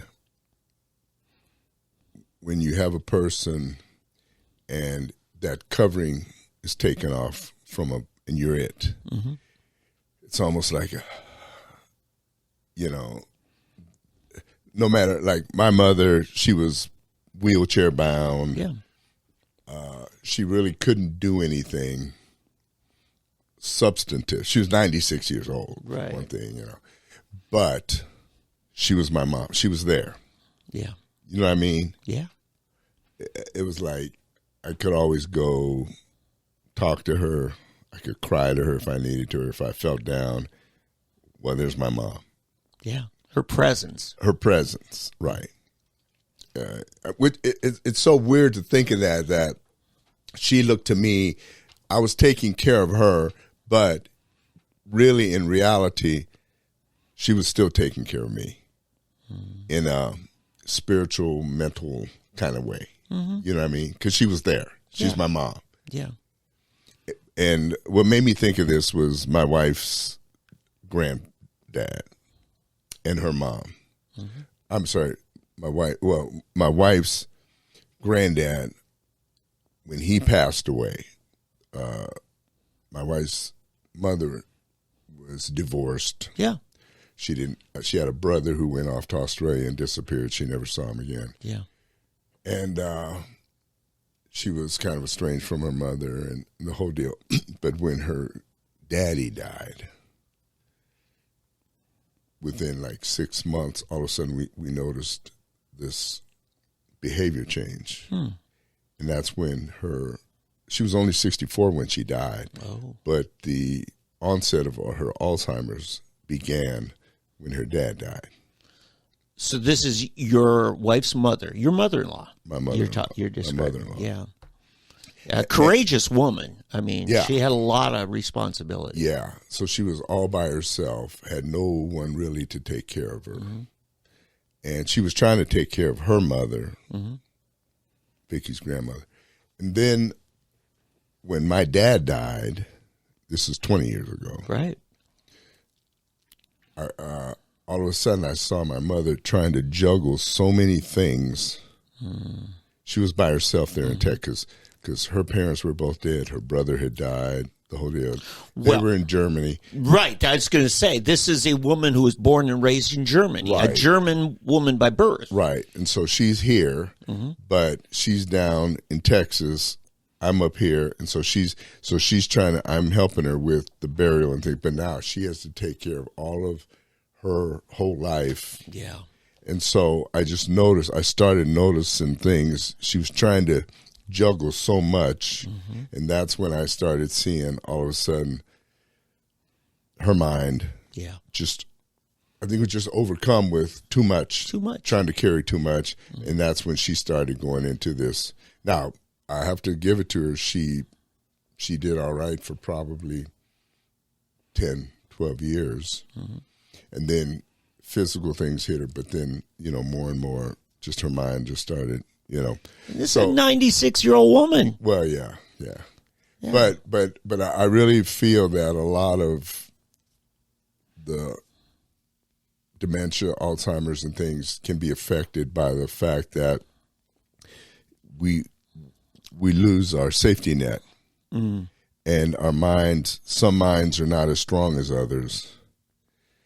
And it's that I want to call it free floating. It's almost like I said, it's like the roof is taken away. Yeah. And you're just out there. Yeah. There was a security having somebody over you. Exactly. Yeah. And when you have no siblings, I have no brothers and sisters, and so suffice it to say, I started praying, God, Lord, you be my security. Now's the time. Now you got to be my security. Don't let me have that. And it was like, put that roof back over there. Cover me back. Get that back up there. Yeah. Because I don't want to be like that. And just So anyway, but I just want to say this to people. So if you if you know somebody or if you're in that situation, I think that's something you need to look at and just make sure that your security is in the Lord, or you have someone else. And also, a lot of it depends on your relationship with your spouse. Oh, that's huge here. Wives, women especially. Yes. Do you have a husband that, is covering you? And men, do you have a wife that is there to support you? That's a huge, or brothers and siblings. All of these things really are a big help in your mental stamina, I guess I would say, to be able to deal with these things, because there's nothing like a feeling of loneliness, I guess, and not just the loneliness in the sense of I'm alone, poor, pitiful me. I have no, but just the feeling of I have no one to face an onslaught of issues, problems, fears, fears and problems that are going to crop up in my life, financial, medical, whatever the issues.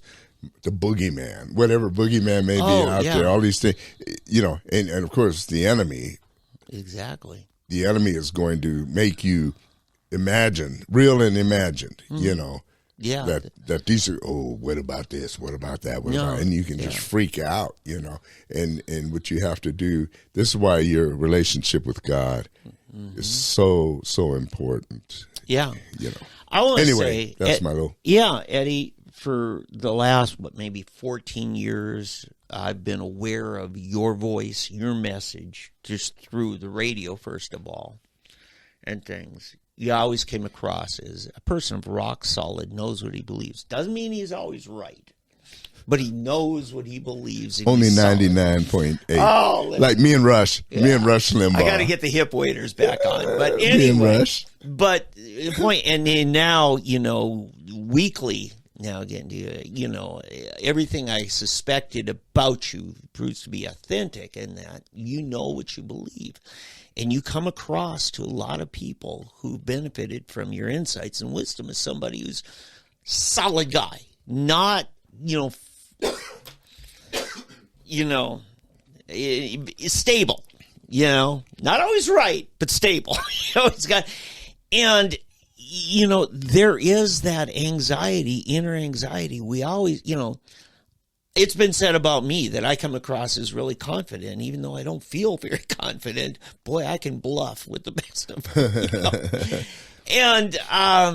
But yeah, you need somebody. I think what I saw with dynamics, my dad, massive aneurysm, and survived for 27 years. But here's the beautiful thing. Instead of a tragic, unexpected death of a 52-year-old breadwinner of the family, it was a graceful departure over the next 27 years, 25 years, to where when it was time to go, we were ready for it. And I think you had the gift that is. I still pray for God's grace in your family, because it is a transition, and you're feeling it inwardly in ways other people, you explain it pretty well, but I think people who've been there know exactly what you're talking about in a way the rest of us don't. And it is important, and I just want to amen what you're saying about the importance of a spouse. And having the benefit of what you and Vicky, almost 50 years now, is it? How many years? Yeah, 47. 47, And she is an angel, folks. There's two types of angels. Oh, jeez. But, and she shared with me the other night, I said, Vicky, Eddie's told me stories about his, I don't know much about you. And she shared just a little bit. What a courageous mother she had, because her mother did have to carry all of the weight on her shoulders. And that's an incredible woman. And so Vicky comes from tough stock. because of that. Yeah. She had 3 kids that she had to basically raise alone. Yeah. So, and what's crazy is, I mean, they all turn out great. Yeah. You know, you hear about these women that had to raise their children alone. Mm-hmm. You know, her one sister was a lifelong flight attendant. Mm-hmm. I mean, you know, until she was 68 years old, a flight attendant. Yeah. Her brother was an oil. He worked in the oil fields. Mm-hmm. In fact, they have a company that they repair the oil rigs over there in they're in New Mexico, but they worked in the Odessa oil fields over there in Texas. So, and they've all done real. He's also, I'll brag on him a little bit. He's a wild game hunter, but he's one of these, there's a certain, it's a small fraternity of people that they hunted all the large game, elephant, rhino, hippo.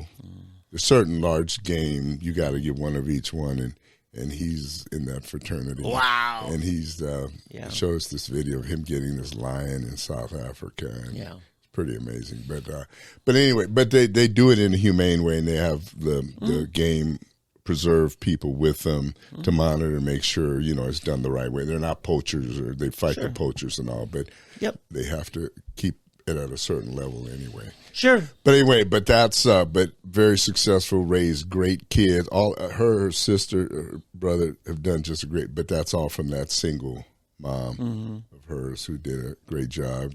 And she ended up sadly with Alzheimer's and passed away early because it's at 64. She died at 64, very young now. Yeah. You know, that's true. Me, but so anyway, it's good. I'm glad to have a front row seat. Yeah. You know, because I think you are a lot like me. I mean, well, I don't know if your kids are watching. I just say my kids turn out better than I deserve. I don't know if you deserve what your kids have done well. I deserve it. See, I knew that was coming. After everything they put me through. Yeah. But, no, I tell you what, you know, you can do everything right and your kids still, and sometimes it's just tragedy hits them. It's no fault of theirs. Boy, we should do a whole show on that, on child rearing, because I think you're probably like me.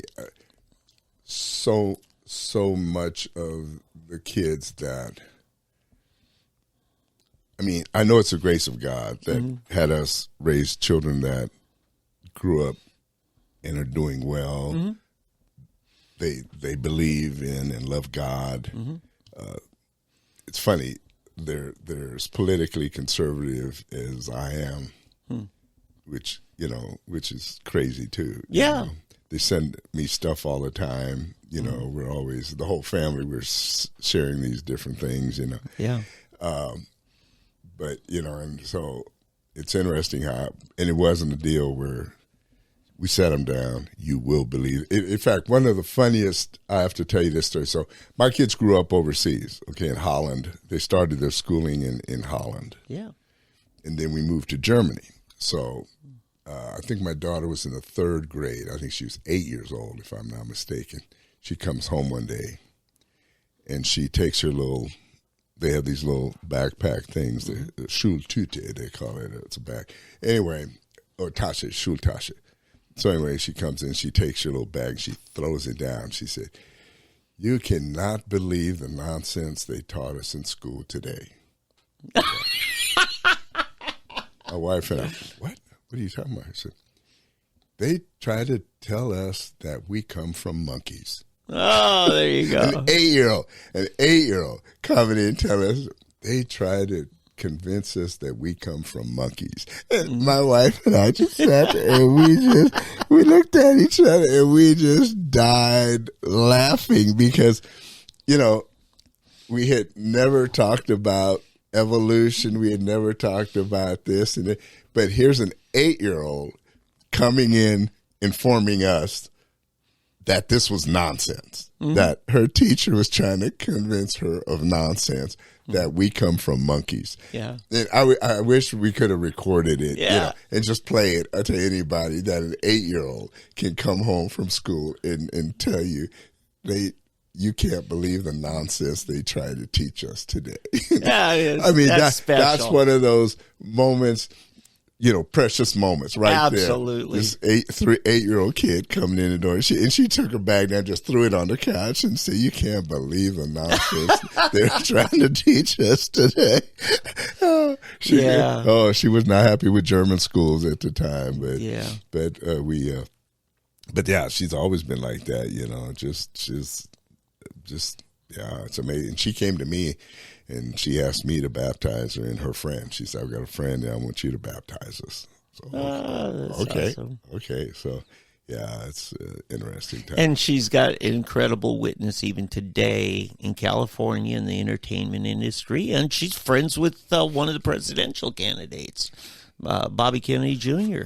Confides in her. So. Yeah, and he's growing in popularity all the time. I mean, I wish him well. I hope he keeps doing well, and I'd love to see a good battle between him and Trump and Biden in the end. If he goes in as a third, I mean, I'd like to see him as the Democratic candidate. I'd like to see him as the Democrat. Yeah. I'd like to see him beat Biden. That way, I wouldn't feel that bad if he won. I still want Trump. I'm Trump's still my guy. I'm going down with him, up or down with him. But if not, I wouldn't be crushed if Kennedy were to be it. Yeah. There were some new things I heard on him the other day. Again, this week we'll finish with this. You saw the video of him at the border. Bobby?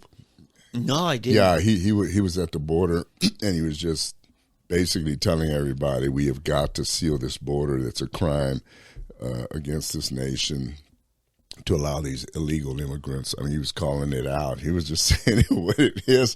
I mean, he is the old school, traditional, what a Democrat used to be. I think if he could get some of Cesar Chavez kids or grandkids to come out and join him and just echo the things Cesar Chavez said, who was very powerful in the Democrat Party in the 70s. In fact, I think Cesar ran for president at one time, if I remember right. I don't remember. But, by the way, new things happening. The Texas legislature, I guess, is funded, and they're buying a barrier that floats along in the Rio Grande River. Imagine you're watching a swimming competition, and they've got those lane dividers that just kind of float. It's like a long rope. Well, now imagine that, but a bunch of round balls, and they're 6 feet in diameter, these spheres. And you got them all connected.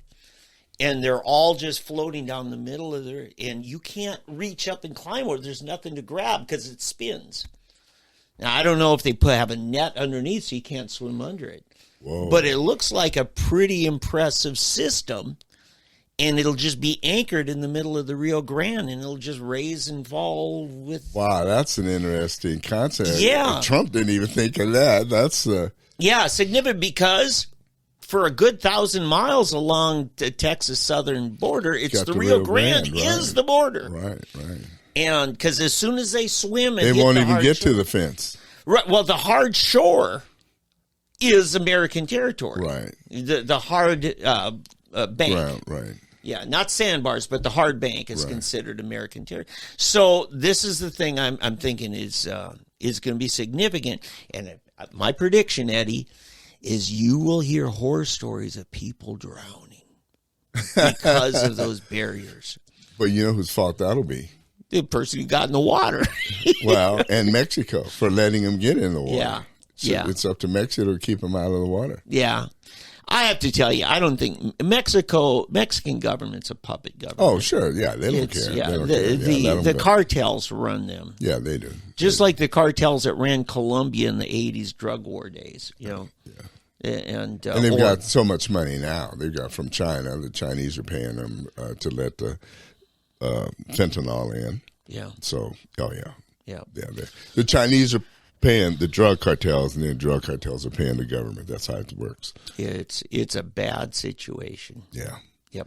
All right, then. Hey, clock on the wall says that's all. Yeah. Hey, everybody, thank you so much for everything, and hopefully everyone has a good week. And don't hesitate to email us at freshblackcoffee@gmail.com, freshblackcoffee@gmail.com. Love to hear from you, good, bad, or ugly. And we'll see you next week.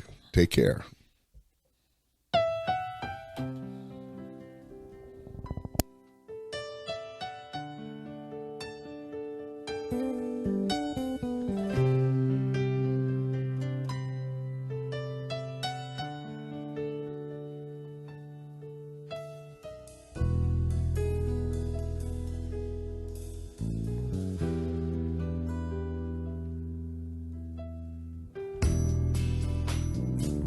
Looks like stormy weather forever, and they'll never see the light of day. Paul and Silas kept on singing, believing their deliverer was on the way. For they knew with God I'm protected. For they knew with God I'm set free. For they knew with God none shall harm me. So you get niggly with me every. Are you calling me niggly? Yes. Yes, my niggly. Yes. My niggly friend. That's going to be our new word. Yeah. Yeah. Well, You know, it's funny, on YouTube or on my phone every week, almost every day now, I get these little, I don't know if you get them, it'll send you these updates or clips. yeah. And so for some reason, I keep getting Dave Chappelle. Oh, okay. And so his things, and man, he niggas it to death. I mean, it's crazy, you know. But he doesn't use it related to white people. I mean, to black people. I mean, he's most of the time he's talking about white people. Yeah. When he says it. Oh, yeah. Which is really funny to Yeah. me because, you know, he's talking about some white person and he said, look at this nigga, you know, but he's talking about some white person, you know. So it's really funny that people get so offended with it when so many times, so often now, even in movies, you've seen it where it's black people and they're talking about whites, you know, and in fact, when I was in college, one of my best friends, one of my fraternity brothers, was rooming with a white kid, Yeah. and my other fraternity brother, you know, they were all good friends, and we'd be over there, you know, and my fraternity brother would just always, you know, nigga, please, talking to the white kid, you know, his roommate, you know, and stuff like that. So, but see, nobody ever wants to talk about that. Nobody ever wants to. Right. Well, it's obviously not racist. Exactly. That's the thing that it's morphed into a term like dude. It's like dude. Yeah, or the English would say a bloke. Yeah, I don't know what that means. Yeah. So. Look at this bloke. Look at this dude. Look at this dude. Or man. Man, come on. Man, come on. Like, nigga, please. Or man, come on. You know, that's really, I mean, man, please. Well, yeah, as Pastor C.L. Bryant used to say, I was at a dinner with him in Chicago, and he said, I'm trying to get the white folk off the reservation, off the plantation. Yeah. You know, and because it's, and what Chappelle say is right, you know, you can't call it racist because, I mean, look at him. He's not black, you know. Right. But you're referring to, now, are those headphones still working? Why? Okay. Should they not? Well, you should get new ones. Did you mess with them? No, but you're so niggardly, you won't buy new ones, you know. See, he was just looking for. I was waiting for that one. I think you were working all this whole time that I was in there preparing, doing show prep, serious, meditative.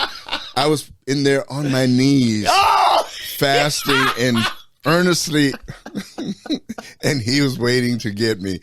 To blackmail me or no, to ambush. Ambush is the word. No, yeah, you should. Waiters. See, we got all kinds of words. Mm-hmm. Waiters. There you go. WADDERS. Yeah, DERS. Like right. the hip waiters. WADDERS. Yeah. That'd be wadders. Yeah. Honey, someone's going to the house. What do we do? I'm gonna call the pops. We're recording you. No. It's okay. I'm just your neighbor. Oh, man, we better get this thing Coming rolling, by to right, say Dave? hi. Yeah. All right. Sorry about that. We're not used to people stopping by to say howdy without assaulting us first, robbing us, or defecating on our lawn. Sometimes all three. Trifecta. We're from Los Angeles. Just moved to Texas. I figured. Oh, the California plate?